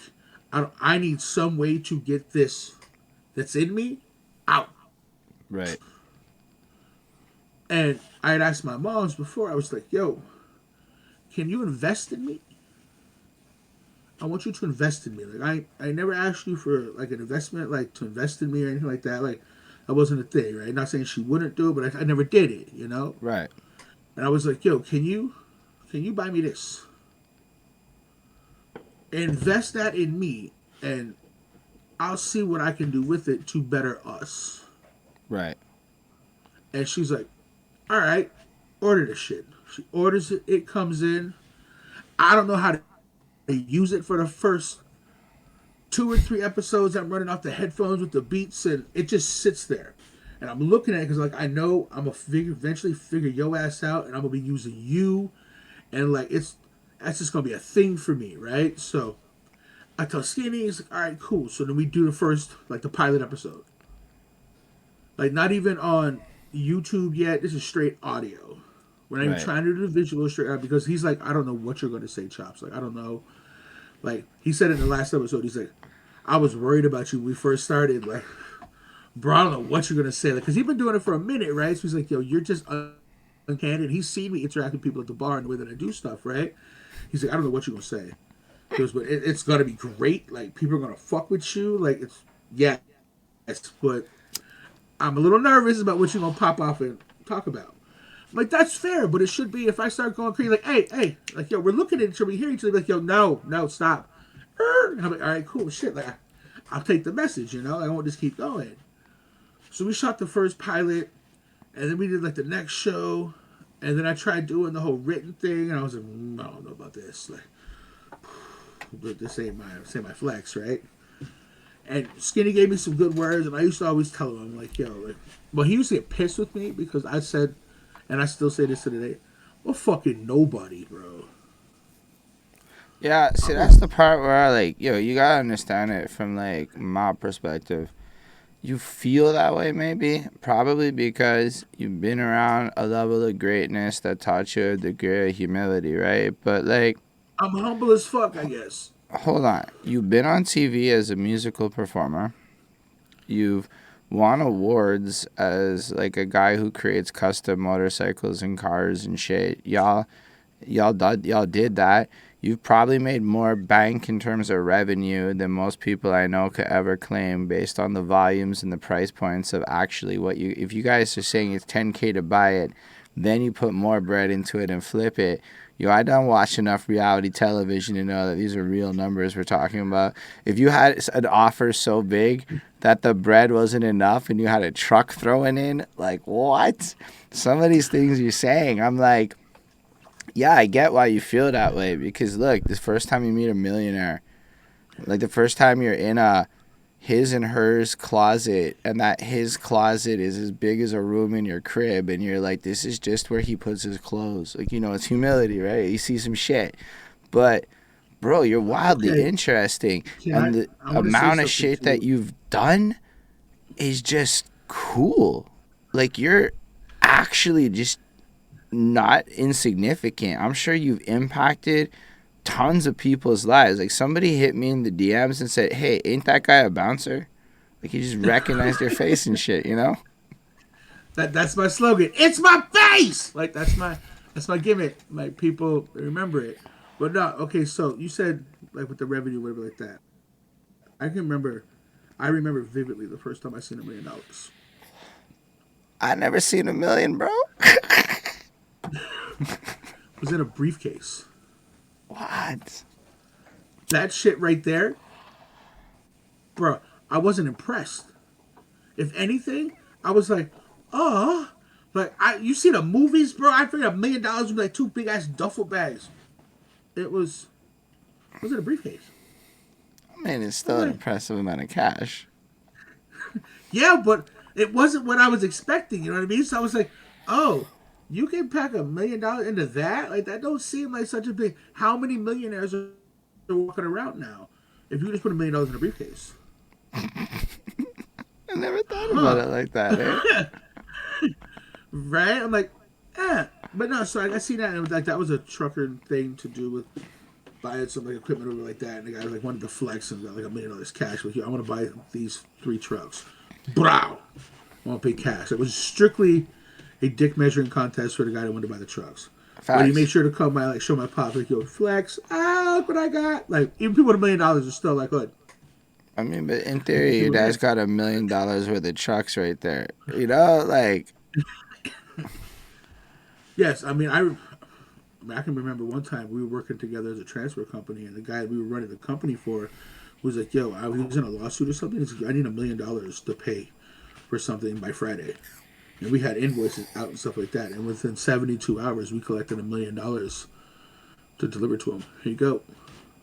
that's We got your fuck. money. You're gonna, In okay, 72 like, hours. I'm gonna tell you something. I've talked to somebody, and I don't want to throw shade, but the highlight of his interview is dead ass a story about working in a pizza restaurant and some wild shit happened. He told that story so well that I was compelled for like 10 minutes. But like, yo, sometimes like what people's lives are like, it's like, nah, Joey Chops, you are I don't know what the opposite of ain't shit is, because calling you shit seems like inappropriate, but like, like you, like maybe like in a conventional sense of like accolades, it hasn't necessarily hit the way that you would use to describe shit, but arguably what I've learned with art and everything is that the people who've traveled and the people who've actually seen and done interesting shits are the people who can produce the kind of content where week over week you're able to just tell wild stories, because it's coming from a place of perception. Like, I heard you say some wild shit in the way you might describe a situation, but it's clearly like you could look at a human and see that this man is here for pussy and this one is here for that and this one is here for that, Oh, based on, yeah, 100%. I'm like, Body language. and you just know all that shit so well that like dead ass you're just equipped for like a tier of life that most people aren't equipped for. So it's just possible that you're gonna be like Samuel L. Jackson or some shit and just spend the next 30 years balling, and it just took its time to kick in like that. Fuck. I mean, I never thought of shit like that. Like, but yeah, so when it comes to reading people, like yesterday's episode, I talked about like shitty drug dealers. Like, you're as bad at your job, bro. Like, do something else, B. Like, you're terrible at that. Like, why? No. Like, yeah, I went into a whole tangent on that shit. I was like, so yeah, I mean, I'm able to see that stuff, but yeah, to me, I feel super humble. I'm like, yo, I ain't nobody. Like, but then I tell people at the same time, like, oh, yo, you're gonna be famous. I'm like, yo, I'm already famous. I'm just waiting for the rest of the world to catch the fuck up. So like, there's two sides to that coin, right? It depends on my day or whatever, but I feel as long as I stay humble and I'm just like, yo, I mean, whatever. The staying humble thing is important, because I might think I've done some shit, but literally, like, I get the pleasure of working with a guy who actually did some shit. So, like, when you work with people who actually did shit at a tier that... and here's the thing. I have all the faith that I'm capable of doing all the shit in the world. And that when the timing and everything lines up perfectly, I will be given the opportunity. Like, yo, dead ass, somebody tagged me in a post today to be on a board of directors for Notre Dame des Art, like the people who put on a bunch of festivals. And so I'm going to pull up at some shit and shoot my shot. It's not paid or nothing, but like, yo, imagine being on a board of directors, right? Like, that's crazy. Who knows? Now you see, this summer, I plan on, like, just for laughs and shit like that. Like, yeah, I've already manifested this. Like, I'm going downtown, bro, and I'm gonna shoot a live Chopvision or something else that we got going on, like, that I can't drop yet. But run it, bro. I'm down. I'm down to go run that with you. If you guys need like extra shows to show up in some the cops can't arrest us all mentality, I'm with it. Right, bro? Like, for real. Like, let's all do it. They were like, yo, people should be able to stick around. Like, fuck it. Exactly. Like, I literally want to do like some shit like that. Like, I mean, I had this whole thing planned out. Well, we were talking about it during our first season or whatever of the pod. This is how crazy shit becomes, like, when I start talking.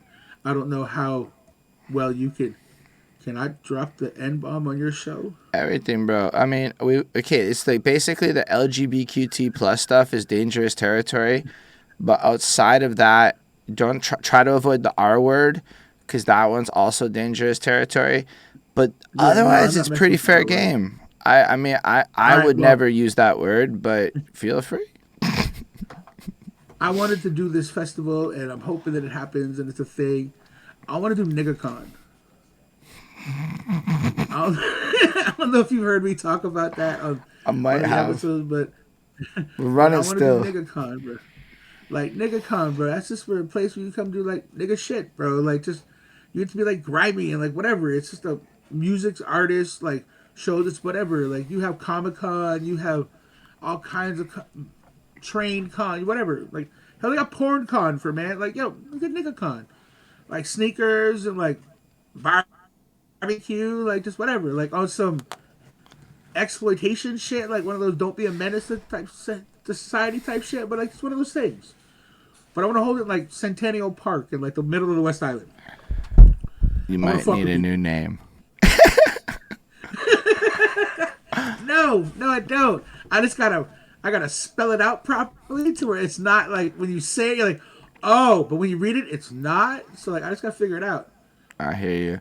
I learned about the city shit stuff. That's what, it's got to go through the city for that kind of shit. If you're doing it like big scale, that's I the figured we only just show up and do it. fair. You know what? Like, yo, I what are you guess. doing? Yo, it's a cookout. You know So what? it ain't gotta be too Actually, much effort. It's a cookout. yo, I'll shout out to the regulators, boys. But so I planned shit out ahead of time in my typical fashion, and the city shut me down. They did not. They just threw a barbecue, and it was huge. Vendors, everything. It was beautiful. It was a great community event. Big success. So if you do see regulators throwing shit in Angry on Park, hit it up. But yeah, you might be right. Just do it. That comes back to to one of my sayings, or one of the things that I live by. It's better to ask for forgiveness than it is to ask for permission. I'm learning that Yo, the hard my way a little bad. bit. But all these people are here having a barbecue, like we chilling. Like, oops. Got hot. It was just fun. I didn't really. I mean, shit. You smell the grill. What brought you here? I know you. I know you smell Miss Johnson's barbecue. Like, what you mean? That's Nah, what brought your ass out the car. Like, I know why you're here. that's fair. But yeah, I think you can pull a lot of shit off. I think it's important to like. Well, it's good branding. I don't know how else to put it, but like Chopvision podcast presents. You know, like it's a powerful way to go beyond the internet and bridge the gap with like the community, which I Well, realized. the goal is to do well. What also, like, I was getting back to into it, is with like the Joey Diaz, and like I watched a shitload of 85 South show. Right. Shitload of that. I was like, yo, besides the rapping and music, I could do that. Mm. Them three ain't no different from me. I can do that. So basically, what I feel like I'm doing is I'm starting backwards. Created a podcast with Skin, and now I'm gonna work my way this way. Most people do all their shit and then like end off with a podcast. I'm like, nah, I could do a podcast first. Like, I'm gonna go Yeah, I'm backwards. not even gonna lie. Yeah, I don't think that's even true a little bit. You look at it the way you do from your perspective because you're you and you don't see what you did as special, but you sang on television, bro. Like, I mean, I know you're a kid, so I get that one, but look at all the car shit you did. Like, you played some touring circuits. You went on tour, bro. I ain't even been on tour like that yet. I be like dabbling with, hey, I went to Toronto here and there. I performed in Sherbrooke. I'm only rapping for the first time in Toronto in March, okay? Like, I ain't even really, I'm 35 and I ain't done shit yet, okay? Like, you say you ain't I've been in shit, Toronto for a car show. right? And you are, so like, what's the difference between you going for a car show and me going to do some rapper shit? Dead ass. What's the actual difference? I don't see it. It's But when only it comes be to interaction with the people and stuff, like there's no difference to that. so then you Just your, technically did the whole life thing and started a podcast like the rest of us. all right, well, shit. If you just gonna say it like that, I mean that makes sense. I don't really get into like the car shit and stuff like that with Skin. Like, we do a little bit. Like, we have the episode of the $800 lesson where he talks about like winter tires and shit. But I don't really get into that. I actually thought about starting another podcast with, like, I know it's crazy. Like, why am I doing all of these? But No, you should. with a homie that's strictly motorcycle shit. Yeah, I think that would be hard for that community because then, like, yo, I mean, from a marketing perspective, at the end of the day, you kind of want to a little bit cater to an algorithm, a little bit understanding it. So, like, I try to stay in the lane of my podcast covers the life story of people. You know, like, it might not always be rappers, but it's always going to kind of take that format a little bit, at least for the first episode. So, in the sense that y'all have your, like, kind of topical podcast going on, and then maybe, yo, because I could say I really like Skinny's podcast, the Geektastic Cypher, but when they start Shout talking out all to the they Geektastic Boys. when they start really getting into the superheroes, I'm out usually. That's when I'm like, because I know they're going to go on for 25 minutes and shit, and I'm like, I don't know if I really want to hear that part of it. So having like the topical shit where you go like all over has its dangers for that point of view. I could see how something like motorcycle talk, when you start geeking heavy, some of them things you were saying, bro, I was like, I'm following.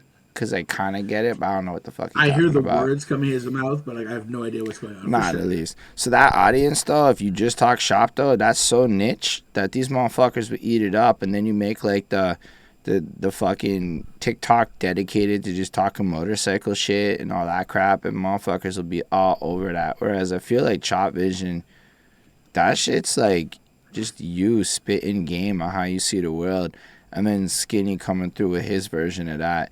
And then half the time Skinny be like a little Puritan and you be like the loosey-goosey one. And it's very fun to watch y'all bicker about shit.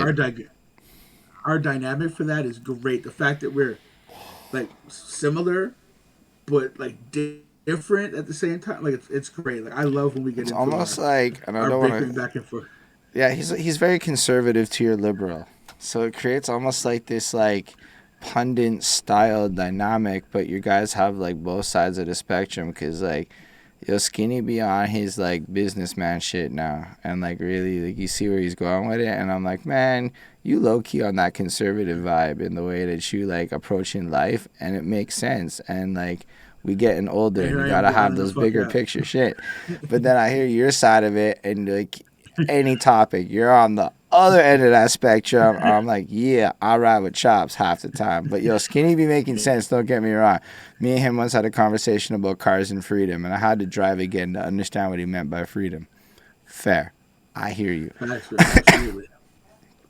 But like, there's definitely freedom behind the wheel. I don't know if I want to pay for that though. But like the whole vibe of like, yeah, like where I see this going and like whatnot, it's like that.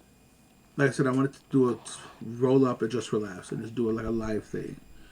Like the dream, the goal, I like using the word goals, bro, because what it was a fucking sport. Like it's not a like the vision that I see. I'll use that. The vision that I see is like something huge, bro. Like Chopvision is just the beginning. I want Chopvision to be the umbrella over a bunch of other shit. You're like a lifestyle brand. I'm trying to be like Death Row Records of a motherfucking podcast game, bro. Like, you know what I mean? Like I'm trying to. I hear you. Like put an umbrella over it, and it's like, yo, shit, that's cool. Like. No, I fucks with like, that. Shout out to the homie Don Jula. Like we had him on the show multiple times.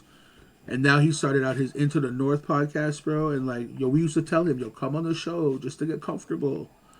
Be in front of the camera doing your thing, bro. Because, yo, you have a gift to do this and you need to do your thing, bro. Because the way that he's intricate with his information and shit is fire.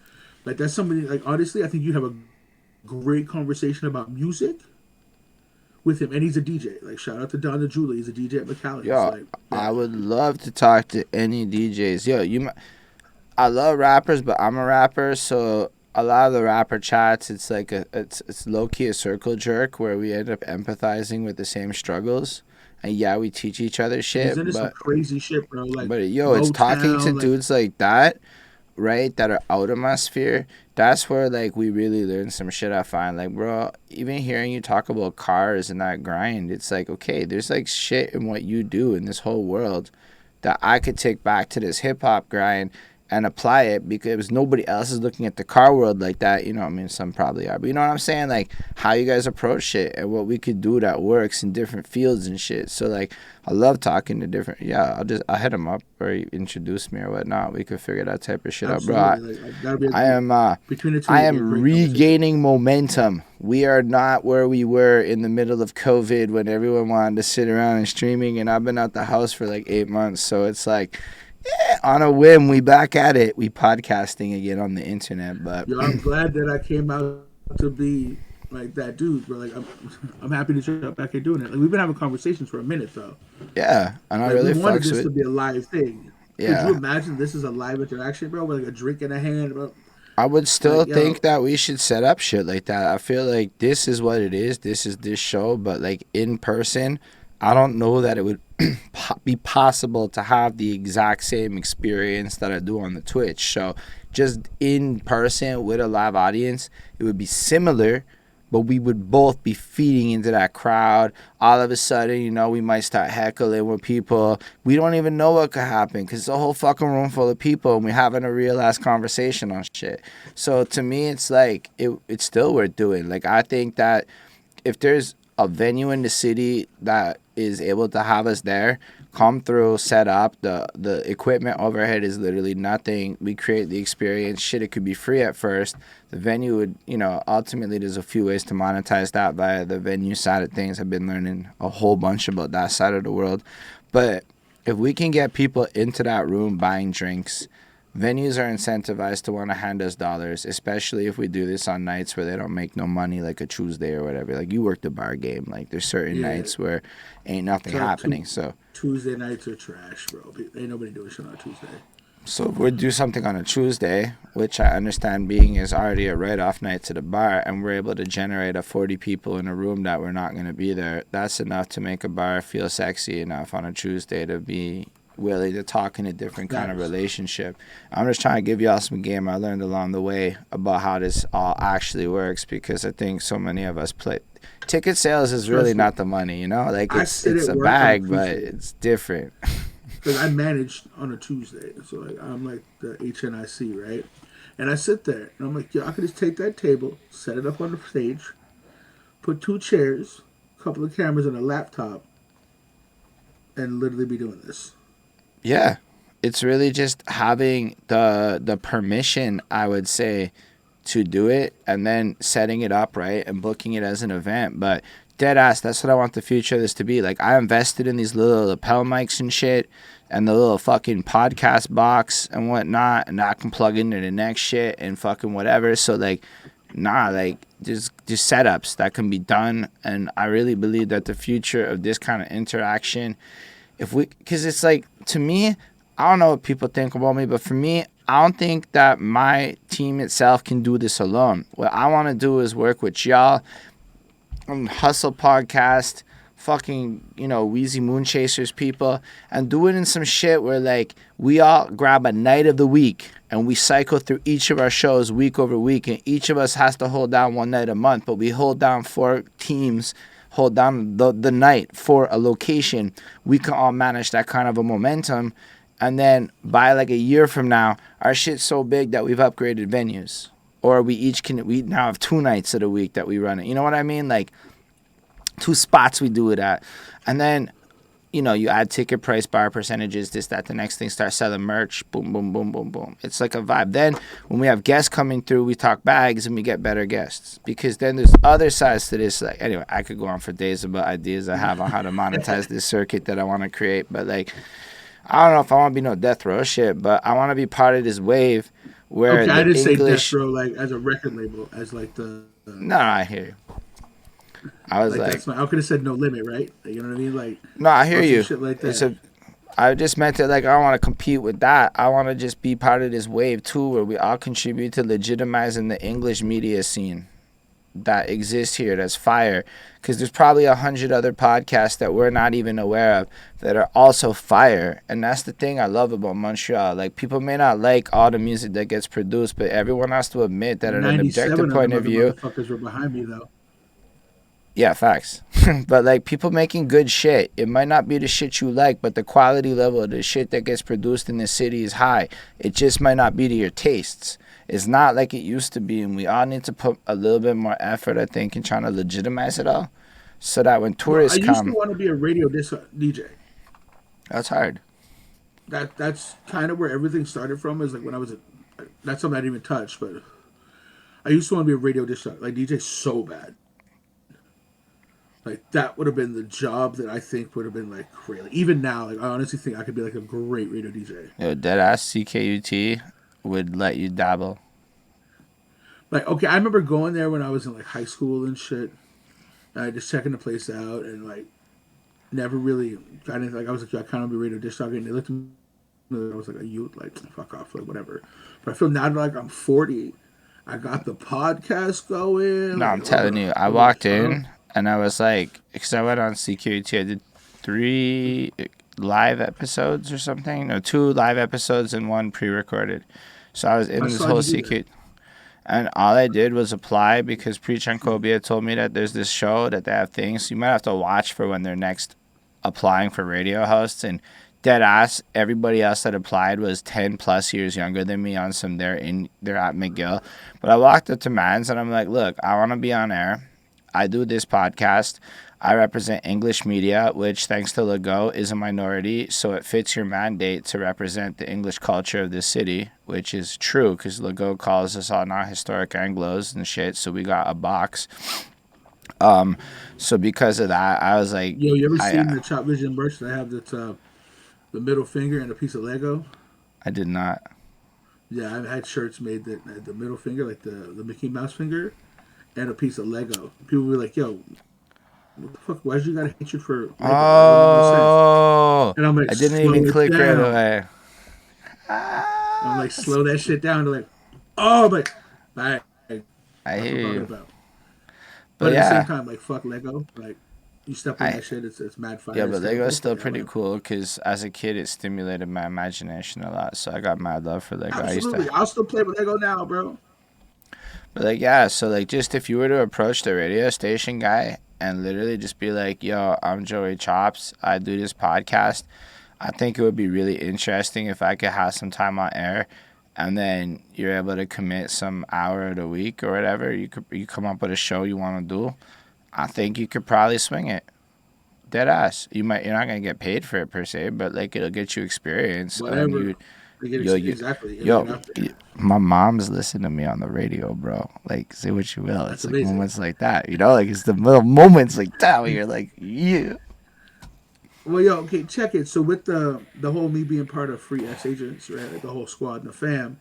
Like, shout out to y'all for bringing a homie in. Like, that whole thing, like, it was, I don't say it was weird, but, like, when we first started it out, like, obviously they don't know who the fuck, like, I am from a hole in the wall, right? Like, Skinny knows me, but, like, the squad don't know me.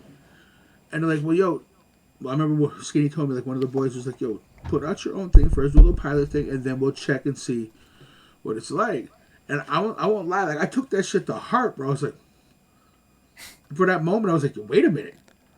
You want me to, like, I gotta, like, audition for, like, mad, bro? Do you not know who you, boy, do you not know who you fucking with? Like, all right, bet, right? So, but this is all in my head. Like, I didn't say this shit to nobody. I was like, all right, yo, you want me to, I'll fucking show you. So we put out, like, 3 episodes, bang, bang, bang, like, week after week after week. Just some fire, like, I thought it was dope. It was super raw. It was our first episode, but, like, I went up with passion because I had shit to get out. And then the fact that, like, someone was like, you know, like, just try it out, like, whatever. Maybe you just want to do it on yourself or whatever. And I'm like, all right, like, cool. Fuck that. So I put my soul into it. And it was like, yo, okay, cool. Like, you part of the fam. Like, all right, I get it. Like, on some gang shit. Like, I had to show my worth. Like, I get it. I understand that. But it just took that, like, for somebody, like, yo, I didn't realize that, like, it would be like that. Because, like, that's me just being, like, I guess, ignorant to the situation. Like, I didn't know shit about this. I still don't know shit about this. I'm able to get on. Arguably. You see me asking you questions, like, how the fuck do I get here? Honestly, though, it's so hard to know what to do in situations. The person I'm trying to be today is not necessarily the person I was when I got a little buzz and things got to my head a little bit. And, like, yo, like, it's really easy to just, like, politics wrong in this game and, like, not be aware of how you're supposed to behave or what to expect. Homie. And I call him a homie because, like, he's a cool-ass dude. Like, I think we're people. Like, he's a customer of the bar. Right? He's, like, a regular, but he's a gamer. And he's super humble about it. And I tell him, like, yo, you need to flex. He's like, nah, whatever. Like, it's not a thing. Like, I've been doing it for a minute. But he's like I won't say, I guess he's a big gamer. Like he gets paid to play video games. That's hard. Like, to stream and shit like that. Like, he gets money, and, like, that's his job, bro.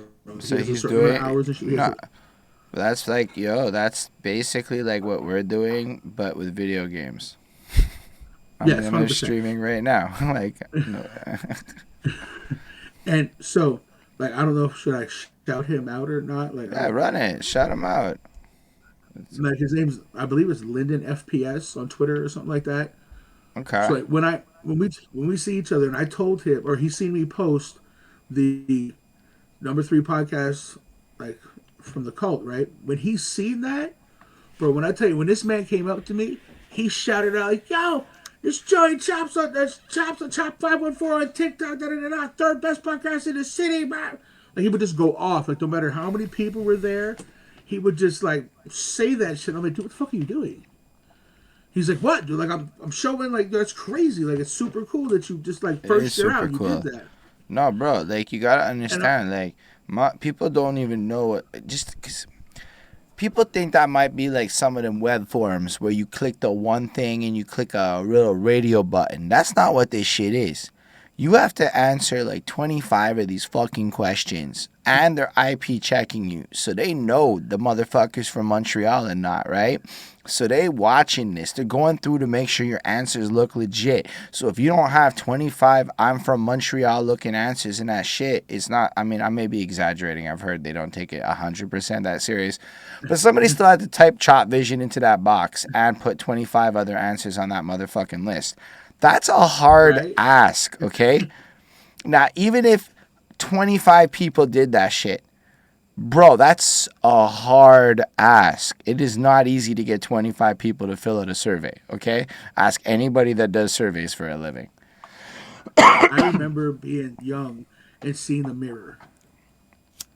The Mirror was my shit. I used to wait for the list, the best of Montreal list in the Mirror, and then I would read the rants and all that. But like the Mirror was my shit. So when the whole thing, when we first started Chop Vision, I was like, yo, I just want to make the list, bro. And that's all I told Skinny. He's like, the whole time we're going, I just want to make the list, bro. I just want to make the list. Like, think we could do it. Like, imagine one day we do it. Imagine one day we do it. Blah, blah, blah. So then I get yo, okay, cool. Now it's time to start getting people to register. I'm like, all right. Whoop. I just started, like, sending that shit out. Like, I don't even say I went out hard. I just posted on my socials and was like, yo, help your boy out. Like, I'm not asking. I kind of was humble with it. Like, I don't think I blasted it too much.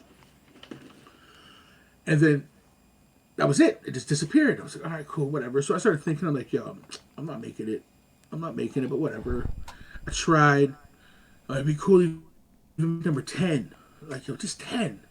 Bro, I want to I'm start going to at be 10. honest with you.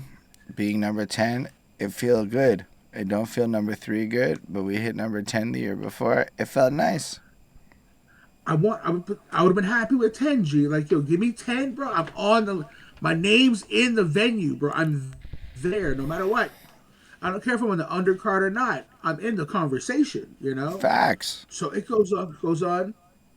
And I remember I want to say I was taking a nap because, like, I worked the night before, whatever, it was midday or whatever, I get my naps in, right? So I'm taking a nap, and Skinny hits me. And I'm like, yo, I just fell asleep. What's this nigga want? Whatever. I roll over, I look at my phone. Bro, on some real shit, yo, I cried like a baby. Yeah, I fucks with that. That's yo. I was so I happy looked to at see that, it. I was like, and like the tears just ran down my face, and I was like, yo. I told my family, I was like, yo. I called my brother, I was like, homie, we made the fucking list. And I say that because he's been one of the ones, like, every episode, like, yo, he tunes the fuck in, he watches, he hits me up back, like, yo, the show, da da da da. I was like that, like, yo, he's helped me with some technical shit. He's like, yo, I hear this on this end, you might want to try and clean that up. Like, he's really helped me out a lot, right? Like, we used to want to do this together, but he's just not down for the Right. camp. He's like, yo, he's like, my face I ain't that guy, right? And I've always respected that, but like, yeah, so I called him and I freaked out, and then I called Skinny. I was like, bro, we fucking did it. He's like, nah, you did it. I mean, get the fuck out of here, bro. Like, we did it. He goes, no, you did it. You manifested that. You had that vision of, yo, I want to make the list. I want to make the list. Because you put that shit out there so heavy that it was just out Yeah, there. but you also, like, you ran that shit a lot of solo episodes too, because Skinny had to go ahead and procreate, which created some, scheduling. Without things. adult supervision, volume 1 and 2. Bro, I didn't want to get into those, bro. That whole thing, that was something different, bro. Like, that, shout out to Skinny for, like, just appearing at some points. Like, bloop, he'd come through, or he'd text me, like, yo, I'm watching you, like, da-da-da-da. So it's like, okay, cool. At least the homie's, like, right there, and if I fuck up, Yeah. He can just hit one, right? So the safety net was there. But yeah, those, bro, I don't know if I could do this. It was just solo. Like, I mean, I did it. But They the were idea great. of just So talking to I know myself, for a fact I was running at the running track by like fucking St. Luke High School while I listened to those ones. that's what's up. At some point, bro, I felt like the Twilight Zone is on. My brain was going, and I'm just gonna explode. I was like, I don't know what I'm doing right now, but I just need to keep running my mouth. And shout out to the people in the live comments because, like, yo, that shit helps a lot too, bro. Like that shit Oh just pops my up. god, bro. When I have comments, like, okay, like when I'm talking to somebody like this, I had to learn how to do it with no comments because we started filming them offline and shit, and there's no comments when you're not filming them offline. You just have the conversation. But Okay, like sometimes I'd be doing streams and it's like I'll be doing something or whatever, and there's just no chat, and I'm like, I don't know if I'm supposed to just ramble like some people do, but I don't have it in my soul, bro. If there's no like comments, it's like it's harder to just run my mouth. Yo, the second I see a comment, that's good for like 5 minutes of me running my mouth, and then I straight need up. something. I need to be triggered. Trigger me, comment section. Watch, I'll go forever. But like, yo, without the comments, it's like I don't know if I'm not creative. Like I'm a good rant reactor guy, you know, like say some I shit. want a hater. Yo, haters are great. I want a hater. I want a hater so bad, bro. Just so bad, go at, bro. Just No, what you want is a fake Joey Chops account and all of that. legit. Like at one point, we had this little issue going on with somebody or like Skinny had a thing, and like they pop out. I was like, yo, this, yes, like, I want this. There'd be nothing more fun for me than just like going back and forth and this flaming dude. I got asked this weekend if the spot would rent it out or whatever, and I was like, I'm not sure. Like, what do you want to do?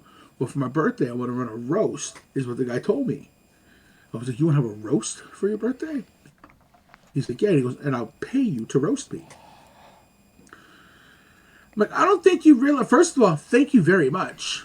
But second, I don't think you realize what you're asking for. That sounds like a good gig though.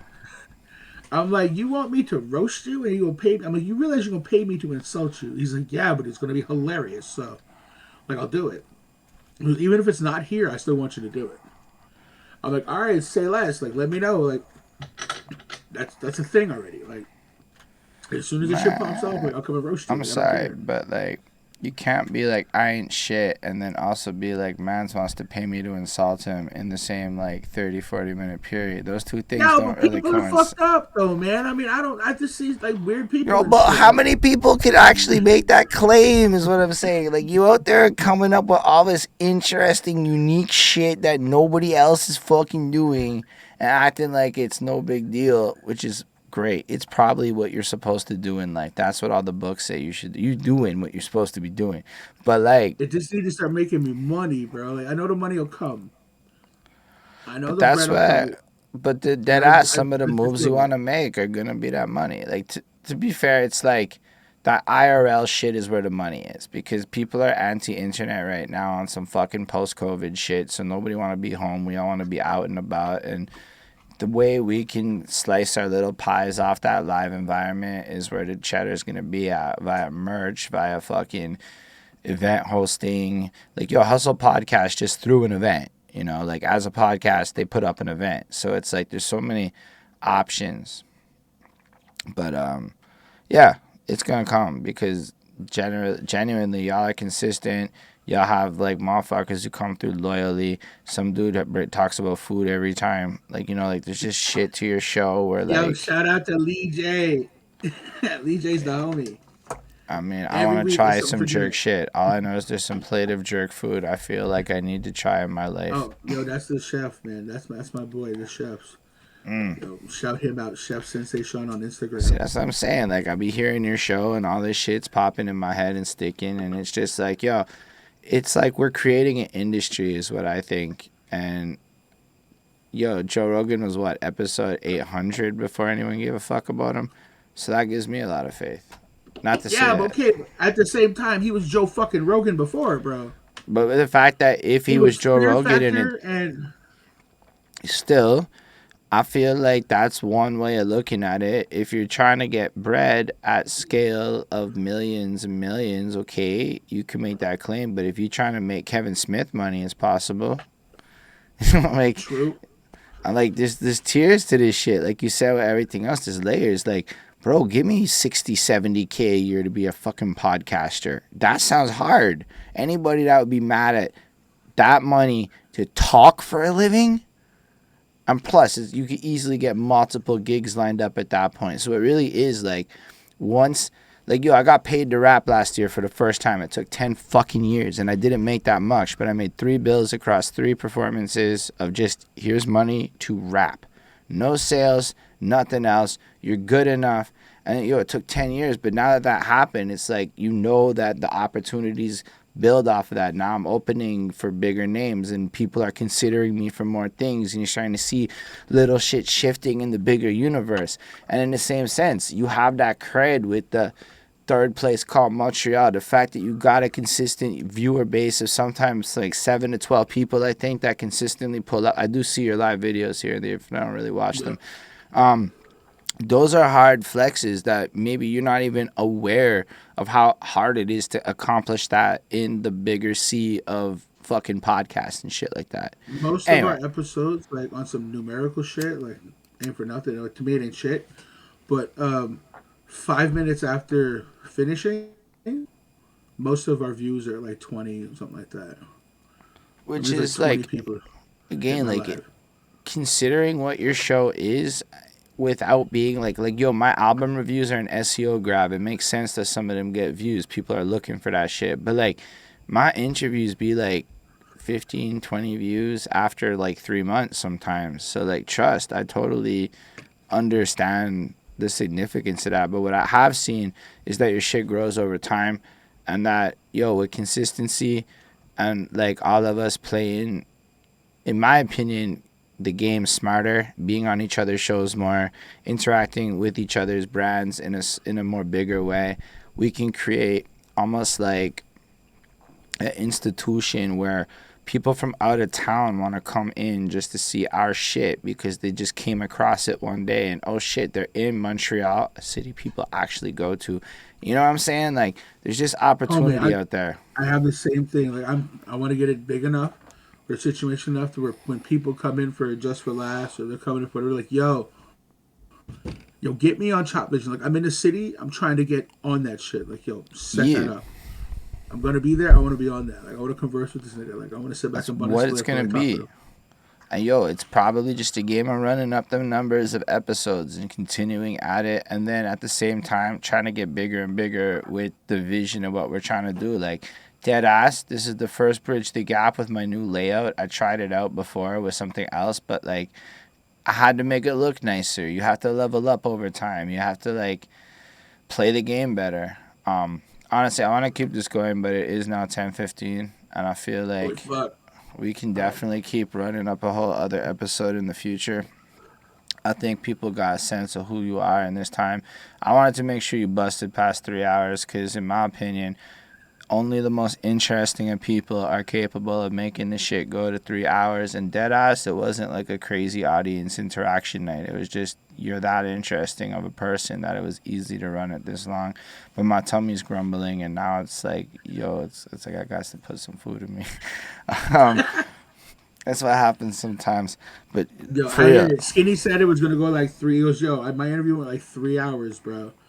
I'm like, I could do 3 hours standing on my head, like. And like, don't get me wrong, I would love to keep going, but in the sense of it, part 2, it might be a smarter choice down the line. But we should definitely consider, on some real shit, I'm saying it on the video, but we should really consider, if anything, a part 2 in the near future at a venue on some like Chopvision, Bridge the Gap link up, bring Chris Crumb down, bring Skinny down, have like 4 of us or something, and have a whole ass audience there, and create like a 4-hour shoot the shit experience. Maybe people can come ask us questions and we just talk our shit, like an open panel. Like, there's ideas. The audience and ask them questions and shit like that. Like, yeah, so play with that. But like, let's guess what you look for. Let's the 4 of us will guess what you do for a living type shit. Yo, we could have so much fun with this shit. And then, like, just have fun shooting the shit in between, running miles and whatnot. And then, everybody hit that bar, buy them drinks. Whole way through. Get that drink percentage up. That's all I'm trying to say. Yeah, I fuck with that. Yeah, I appreciate you.